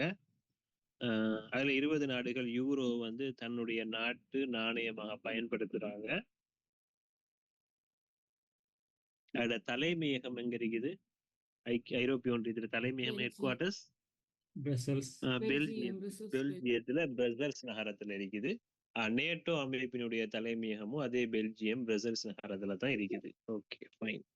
7வது கேள்விக்கு போறேன். மாநில அபிவிருத்தி சுட்டெண்ணை அறிமுகப்படுத்தி ஐக்கிய நாடுகள் முகவரத்தின் பெயர் யாது? UNDP. ஐக்கிய நாடுகளோட அபிவிருத்தி program, development program, United nation development program. இது 1990 ஆண்டு அறிமுகப்படுத்தினாங்க. மாநில அபிவிருத்தி சுட்டியை பொறுத்த மட்டில் 3 விடயங்களை கொண்டுதான் அதை கணக்கீடு செய்யறது. ஒன்று வந்து கல்வி அறிவு, அடுத்தது ஆயுள் எதிர்பார்ப்பு, அடுத்தது வாழ்க்கை தரம். இந்த 3 வச்சுதான் இந்த மாநில அபிவிருத்தி வந்து கணக்கீடு செய்யறது. ஒன்று கல்வி அறிவு, 2வது ஆயுள் எதிர்பார்ப்பு, 3வது வந்து வாழ்க்கை தரம்.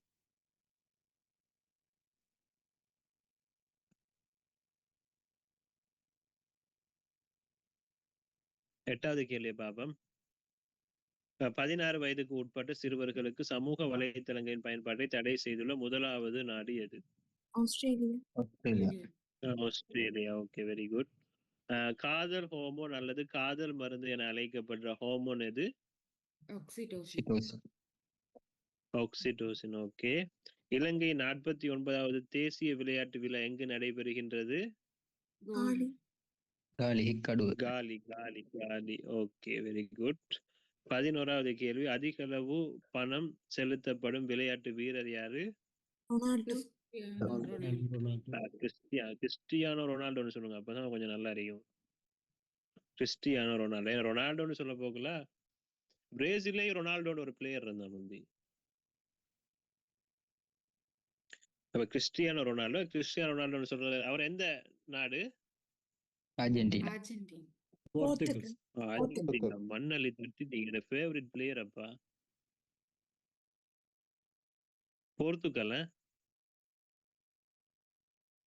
போர்த்துகல் அவரை CR7 சொல்லுவாங்க. இப்போ வந்து சவுதி அரேபியா நாசர்னு சொல்ற அந்த கிளப்புக்கு பிளே பண்ணி விளையாண்டு கொண்டிருக்கிறாரு. அவருக்கு தான் அதிக அளவு பணம் செலுத்தப்படுற விளையாட்டு வீரர். அதே போல அதிக அளவு ரசிகர்களை கொண்ட விளையாட்டு வீரர் அவர் தானே?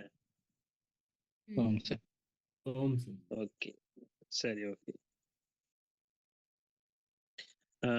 12வது கேள்வி, 51வது G7 உச்சி மாநாடு நடைபெற்ற நாடு எது?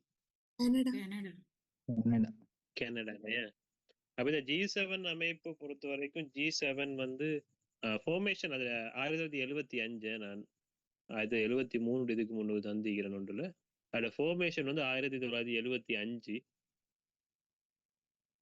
இதுல வந்து ஆசிய நாடு ஜப்பான் தான் இருக்குது. அங்கால அமெரிக்காவும் கனடாவும் இருக்கிறாங்க. அமெரிக்கா, கனடா, ஆசியால வந்து ஜப்பான் இருக்கிறாங்க. 3 நாடு. மற்றது வந்து France, Germany, Italy, UK. France, Germany, Italy, UK. இந்த 7 நாடு தான். ரஷ்யா நான் சொன்னாங்க 1997 2014 ஆண்டு வரை அதில் உறுப்புரிமை பெற்றாங்க.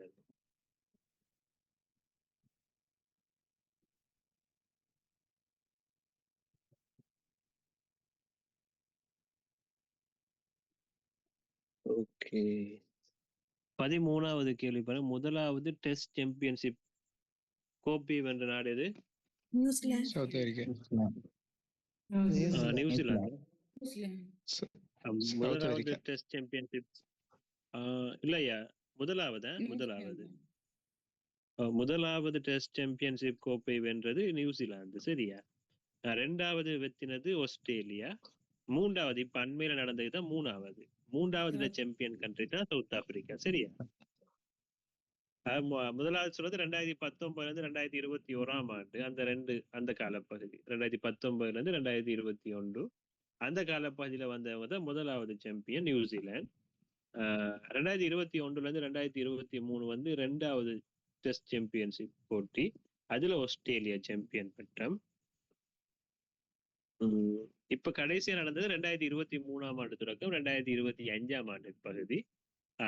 அதுல சாம்பியன் ஆகினவங்க தான் சவுத் ஆப்பிரிக்கா. கடைசியா சாம்பியன் ஆகின டீம் தான் சவுத் ஆப்பிரிக்கா.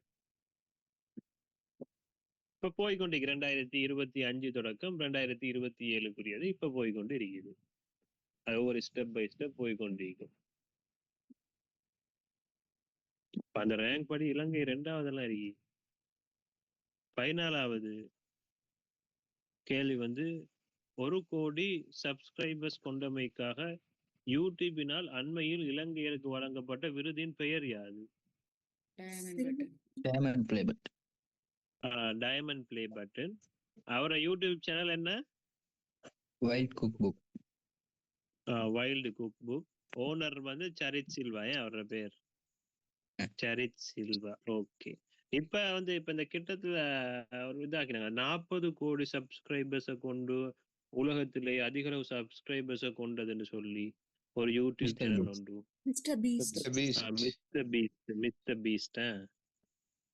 பீஸ்ட். அதே போல ஸ்கைப் சமூக வலைத்தளத்தை மூடிட்டாங்க. அது ஓகே. மிஸ்டர் பீஸ்ட் அதுல ஓனர் யாரு தெரியுமா? அவரோட பேர் என்ன? Jimmy Donaldson. ஜிம்மி டொனால்ட்சன் அந்த ஓனர் பேரு. கொஞ்சம் டீப்பா போனா அப்படி வரும். அந்த அளவுக்கு அதனால சும்மா தெரிஞ்சுட்டு போற பொது அறிவு தானே. பேப்பருக்கு வந்தா சான்ஸ் இல்லைன்னு சொன்னா இல்லை, அவ்வளவுதான். 15வது கேள்வி பார்ப்போம். 14க்கு ஆன்சர் என்ன sir? Diamond play button. Diamond play button ரொம்ப இலகுவான விஷயம். இறைவன் நாடினா நீங்க இந்த சர்வீஸுக்கு போவீங்க, அவ்வளவுதான். உங்களால ஏழோட முயற்சி எல்லாம் நீங்க செஞ்சிட்டீங்க. இப்ப இப்ப இன்னைக்கு படிக்கிறதுல இப்ப நீங்க மேலதிகமா நிறைய விஷயம் படிச்சிருப்பீங்களே, இல்ல நிறைய பேர் வேற வேற 2-3 பேர்ட்டெல்லாம் ஜென்ரலஜி கிளாஸ் எல்லாம் போயிருப்பீங்க. அதாவது என்ன, நீங்க நிறைய விஷயங்கள் படிச்சிருப்பீங்க. நீங்க படிச்ச விஷயம் பேப்பர்ல வந்துட்டு சொன்னா நீங்க செலக்ட் ஆகணும் மாதிரி. அதை தவிர அந்த ரேங்க்ல எல்லாம் ஒண்ணும் இல்லை. அவ்வளவு இறைவன் நாடுனா நீங்க அந்த சர்வீஸுக்கு போய் கொஞ்சம் முயற்சி செஞ்சு இன்னும் கொஞ்சம் தேடுங்க. தேடல் நல்லதுதான், தேடுறது நல்லது. அதே போல இப்ப 4 பாடம் சொல்ல போக்குல ஸ்கோர் பண்ணணும். 4 டோட்டல் தானே அவங்க பார்க்க போறாங்க. எங்களுக்கு எங்கெல்லாம் புள்ளி அதிகரிக்கணுமோ அந்த இடமெல்லாம் புள்ளி அதிகரிக்கிறதுக்கு முயற்சியில் இருங்க. 15வது கேள்வி பாருங்க. ஜனாதிபதி பொது மன்னிப்பின் பேரில் விடுதலை பெறப்பட்ட சர்ச்சைக்குரிய சிறைச்சாலை எங்கு அமையப்பட்டுள்ளது? அனுராதபுரம் சிறைச்சாலையா? அனுராதபுரம் சிறைச்சாலை. அந்த சிறைச்சாலை அத்தியட்சகர் பேர் தெரியுமா? மொஹான் கருணாரத்ன. மொஹான் கருணாரத்ன. Very good. 16வது கேள்வி. தற்போதைய பரீட்சை ஆணையாளர் நாயகத்தின பேர் என்ன? இண்டிகா குமாரி. இண்டிகா குமாரி. ஏகேஎஸ் இந்திகா குமாரி லியனகேய, இல்லாட்டி ஏகே சுபாஷினி இந்திகா குமாரி லியனகேன்னு சரி, இல்லாட்டி ஏகேஎஸ் இந்திகா குமாரி லியனகேன்னு சொன்னாலும் சரி. இவ வந்து 11வது பரீட்சை ஆணையாளர். 11வது பரீட்சை ஆணையாளர். முதலாவது பெண் பரீட்சை ஆணையாளர் நாயகம். முதலாவது பெண் பரீட்சை ஆணையாளராக கடமையேற்ற முதலாவது பெண் இவர் தானே. அப்ப முதலாவது பரீட்சை ஆணையாளர் நாயகம் யார் இலங்கையினுடைய?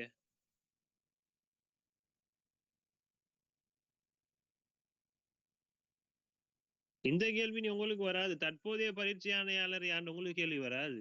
அவங்களோட எட்மிஷன்லயே அவங்களோட பேர் இருக்கும். புஷ்பகுமார். முதலாவது வந்து எல்எல்கே குணத்துங்க.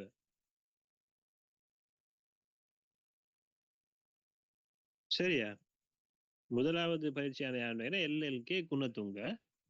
ஓகே. 17வது கேள்வி பாருங்க. இலங்கை கடலோர பாதுகாப்பு திணைக்களம் அறிமுகப்படுத்தியுள்ள 24 மணி நேர அவசர தொலைபேசி இலக்கம் என்ன? 106. 106. 107 சொன்னா என்ன? தமிழ் தொலைபேசி. தமிழ் மொழி மூலமாக போலீஸ் உதவி நாடுறதுக்கு அறிமுகப்படுத்தின இலக்கம். 109 வந்து சிறுவர் மற்றும் பெண்கள். Very good, very good. சிறுவர் மற்றும் பெண்கள் தொடர்பான அவசர தொலைபேசி இலக்கம் 109. அதுல 1929 சொல்றது சிறுவர் தொடர்பான தொலைபேசி இலக்கம். 1938 சொல்றது பெண்கள் தொடர்பான தொலைபேசி இலக்கம். 109 சொல்றது சிறுவர் மற்றும் பெண்கள். அப்படி 2 பேருக்கும் பொதுவாக. ஓகே. 18வது சிங்கப்பூர் நாட்டின் பிரதமரது பெயர் என்ன? லாரன்ஸ் வாங். லாரன்ஸ் வாங். ஓகே.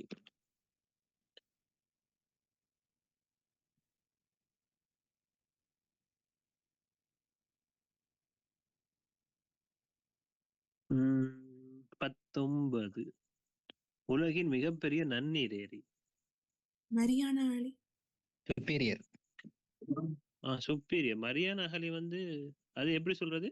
மரியானா அலிக்கு எப்படி கேள்வி வரணும்? உலகில் ஆழமான பகுதி. உலகின் ஆழமான பகுதி அது. ஓகே. இது வந்து இது நன்னீர் ஏரி. நன்னீர் ஏரின்னு சொல்ல போக சுப்பீரியர் ஏரி.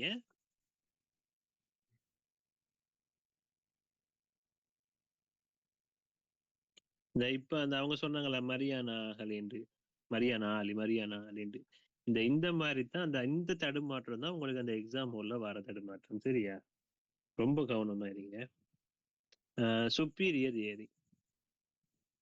இந்த சுப்பீரியர் ஏரி வந்து கனடா அமெரிக்கா அந்த எல்லை பகுதியில தான் அந்த சுப்பீரியர் ஏரி இருக்குது. ஆழமான ஏரிண்டா ஆழமான ஏரி வந்து பைக்கால் ஏரி. ஆழமான ஏரி எதுன்னு கேட்ட பைக்கால் ஏரி. அது இந்த ஐரோப்பா ஆசியா அந்த பகுதி இந்த எல்லை பகுதியில இருக்குது பைக்கால் ஏரி. 20வது கேள்வி வந்து செயற்கை நுண்ணறிவு ஆலோசனை குழு உறுப்பினர்கள் எத்தனை? 13. 10 உறுப்பினர்கள். டூரிசம் அட்வைசரி கமிட்டில தான் 13 பேரா? செயற்கை நுண்ணறிவு ஆலோசனை குழுவுல 10 உறுப்பினர்கள் தான். இந்த டூரிசம் அட்வைசரி கமிட்டி இது சுற்றுலா ஆலோசனை ஆணைக்குழு அதுலதான் 13 உறுப்பினர்கள். 21வது கேள்வி நிலவுகளின் அரசு என அழைக்கப்படும் கோள் சனி. சனி. வளையத்தை கொண்ட கோள்னு சொல்லுவாங்க சனிக்க. வளையத்தை கொண்ட கோள்னு சொல்லுவாங்க சனிக்கு. அடுத்தது அதிக அளவு துணைக்கோள்களை கொண்ட கோளும் அதுதான். அதிக அளவு துணைக்கோள்களை கொண்ட கோளும் சனி தான். இப்போ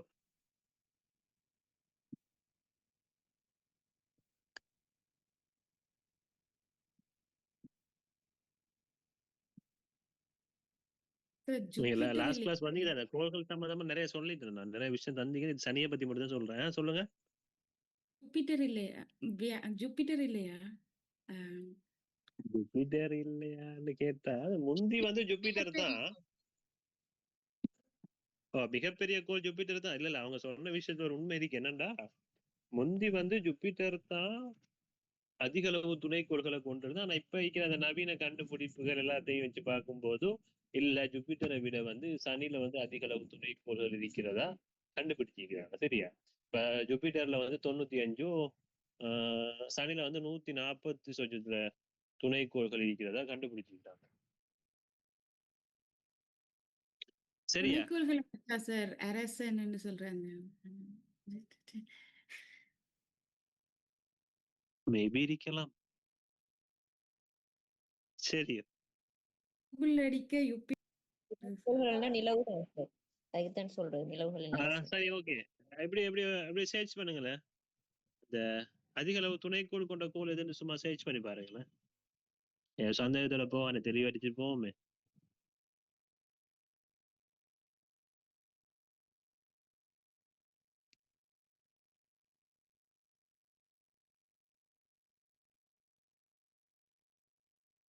எது காட்டுது? எத்தனை காட்டுது? அதே சொல்லுங்க. எத்தனை துணைக்கோள் காட்டுதா? 146 காட்டுது. ஜூபிட்டர்ல 63 ஜூபிட்டர் 63 சொன்னா நாகிமன் இது வந்து 2017 தடவை ஆகும். ஜூபிட்டர் இப்ப 95 கிட்ட வந்துட்டு. சனி 146. அது ஓகே. சரி அப்ப ஆகவே நம்ம சனி ஏற்றுக்கொள்ளும் ஏகமானதாக. சரியா? சரியா? Okay okay. இப்ப நான் இது கடைசி கிளாஸ்ல எல்லாம் படிச்சுட்டு இருந்தேன். புதுசா 2-3 பேர் வந்திருக்கிறதுக்காக சொல்றேன். அந்த என்னது இப்ப சூரியனுக்கு மிக அண்மையில் இருக்கிற கோள் என்ன? புதன். புதன். புவிக்கு மிக அருகையில் இருக்கிற கோள் என்ன? வெள்ளி. வெள்ளி. கடைசியா ஒன்று பார்த்தோம். அது என்ன, அந்த புவிக்கு அந்த சராசரியா பார்க்க போக்குள்ள அதிக அளவு நாட்கள் யார் இருக்குதுன்னு கேட்டா புதன் வந்துச்சு விட. என்னன்னு சொன்னா அதை சுத்தி வரும்போது அந்த சுற்றுப்பாதையில பார்க்க போக்குல வெள்ளி வந்து மிச்சம் தூரம் போகுது, புதன் வந்து கிட்ட இருக்கு. அடுத்து 88 நாளுக்கு ஒரு சூரியனை சுத்திட்டு வருது. அதெல்லாம் வச்சு எவரேஜை பார்க்கும்போது புதனை வந்து அதிக அளவு நாட்கள் புவிக்கு அண்மையில் இருக்கிற கோண்டு கணக்கிடப்படுது. சரிதானே? அப்ப செங்கோல்டு சொல்றது செவ்வாய், புவிய வந்து நீலக்கோள்னு சொல்றாங்க, யுரேனஸ பச்சை கோள்னு சொல்றது. அடுத்தது வெள்ளி வந்து வெள்ளி சம்பந்தமா நிறைய விஷயம் அந்த கடைசி கிளாஸ் ரெக்கார்டிங் உங்களுக்கு அதுல ஐக்கும் நிறைய விஷயம், அது எல்லா விஷயமும் கொடுத்துட்டேன். சரிதானே? சும்மா மேலதிகமா கேட்ட இதெல்லாம் இந்த புதுசா வந்தாலும் 2-3 விஷயம் தெரிஞ்சு கொள்வாங்களே அவங்க. 22வது கேள்வி பாருங்க. இஸ்ரேலிய சுற்றுலா பயணிகளின் வருகையை நிறுத்திய தெற்காசிய நாடு எது? மாலதீவு. மாலைத்தீவு. இப்ப அண்மையில வந்து அந்த 14 மணித்தியாலம் கொண்ட மிகவும் நீண்ட, உலகிலேயே மிகவும் நீண்ட ஊடகவியலாளர் சந்திப்பையும் மேற்கொண்டிருந்தார் மாலைத்தீனுடைய ஜனாதிபதி முகமது முய்சு. சரிதானே? அதிக எழுத்தறிவு கொண்ட தெற்காசிய நாடு, அதிக அளவு ஜிடிபி, gross domestic product, ஜிடிபின்னா அதை கொண்ட நாடும் தெற்காசிய நாடு வந்து மாலைத்தீவு தான். அண்மையில 60வது சுதந்திர தினத்தை கொண்டாடினாங்க.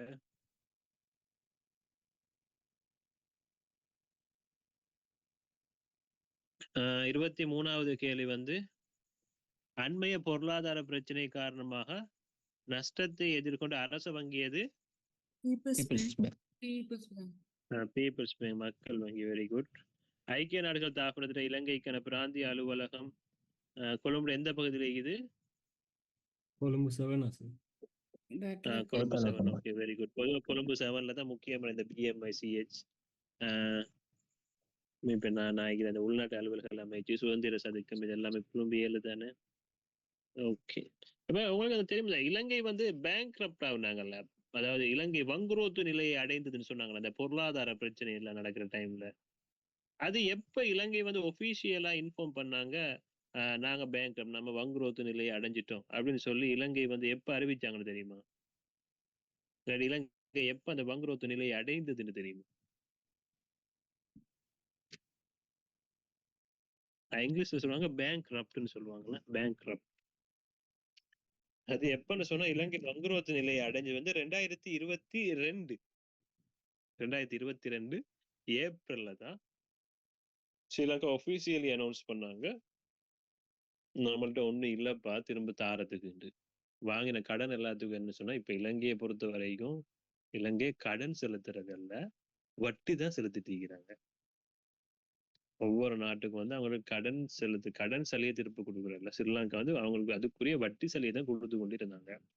அப்ப ஒரு கட்டத்துல இலங்கை சொல்றாங்க, நமக்கு வட்டி சல்லி தரத்துக்கு நம்ம கிட்ட சல்லி இல்லை வந்து அறிவிச்சாங்க, நம்ம கிட்ட காசு இல்லை. அதைத்தான் சொல்றது பேங்க்ரப்ட். இலங்கை வங்குரோத்து நிலையை அடைஞ்சது 2022 ஏப்ரல். அதன் பிறகுதான் ஒவ்வொருத்தட்ட கீழ்த்தி ஒரு மாதிரி நாங்க பொறவு காசு தரோம் சொல்லி இப்ப 2028ஆம் ஆண்டுல இருந்து இலங்கை கடனை திரும்ப கொடுக்கணும். இப்ப 2025 இருக்கிறோம், 26, 27 இந்த 2 வருஷம் நல்ல சந்தோஷமா இருந்துட்டு 2028ஆம் ஆண்டுல இருந்து காசு கொடுக்க துவங்கணும். அதுக்கு முன்னும் கொஞ்சம் வாழ்ந்துடுவோம். அடுத்தது 25வது கேள்வி. டைட்டானிக் கப்பல் கடலில் மூழ்கிய ஆண்டு யாது? 1912. ஓகே. அப்ப டைட்டானிக் திரைப்படம் எப்ப வந்துச்சு? 1997. 1997. Very good. அதுல தயாரிப்பாளர் வந்து ஜேம்ஸ் கேமரோன். படத்துல தயாரிப்பாளர் வந்து ஜேம்ஸ்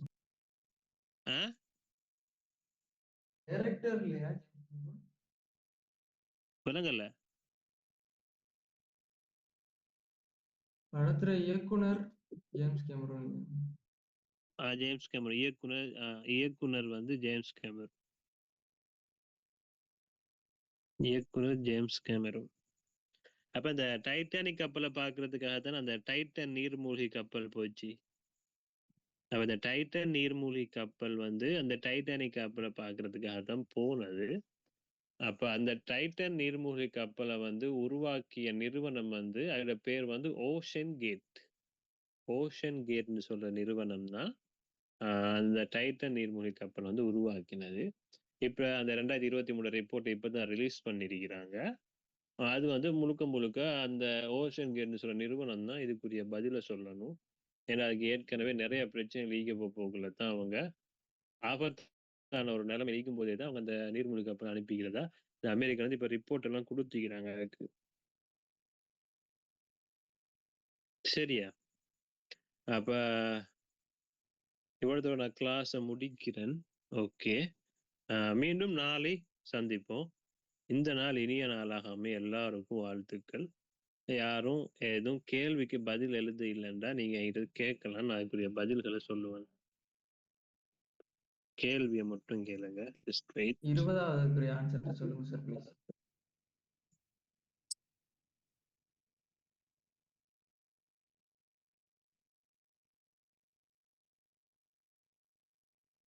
Recording stopped. 20வது கேள்வியோ? ஆமாம் சார். 20வது கேள்வி இந்த பகுதி 2 இல்லையா? ஆமாம் சார். செயற்கை நுண்ணறிவு ஆலோசனை குழு உறுப்பினர். 10 உறுப்பினர்களா? சார் 23 24. கொஞ்சம் நீங்க பாருங்க. 23க்கு வந்து மக்கள் வங்கி, 24க்கு கொழும்பு 7. சார் ஆப்பிரிக்காவின் காந்தி என அழைக்கப்பட்டவர் ஐகன் சார். Nelson Mandela.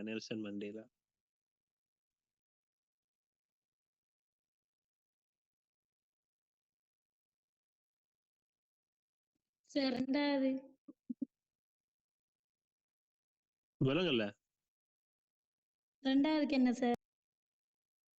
அப்படி லேசா சொல்லிருங்க. இந்த பகுதி 1 பகுதி 2 சொன்னீங்கடா. பார்ட் 2. பார்ட் 2ல 2வது கேள்விக்கு பதில் வந்து நயாகரா நீர்வீழ்ச்சி.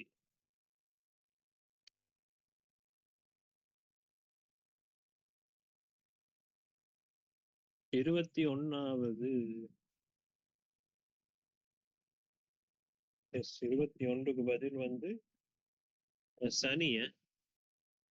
பார்ட் 1 அப்படி லேசா சொன்னீங்கன்னா லேசு.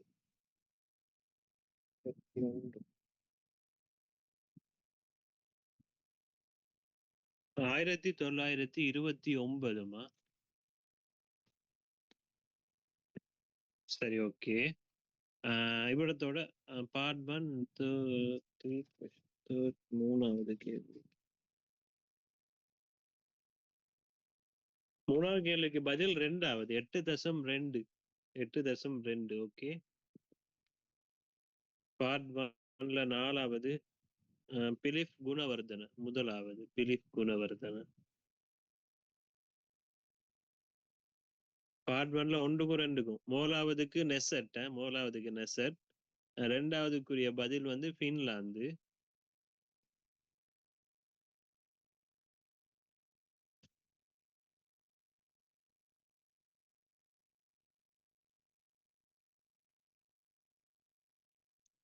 பார்ட் 2ல 4வதுக்கு பதில் வந்து டொனால்ட் ட்ரம்ப். 7வதுக்கு பதில் வந்து U N D P, united nation development programme. Part 1ல 6வதுக்கு பதில்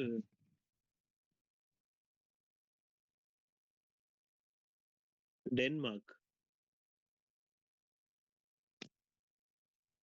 சரி, ஓகே. அப்ப இவ்விடத்தோட நான் கிளாஸ் வந்து முடிக்கிறேன். இந்த இனிய நாளாக அமைய அனைவருக்கும் வாழ்த்துக்கள். ஏடி ஆரியரத்ன வந்து இந்த சர்வோதய இயக்கத்தின் தலைவர்.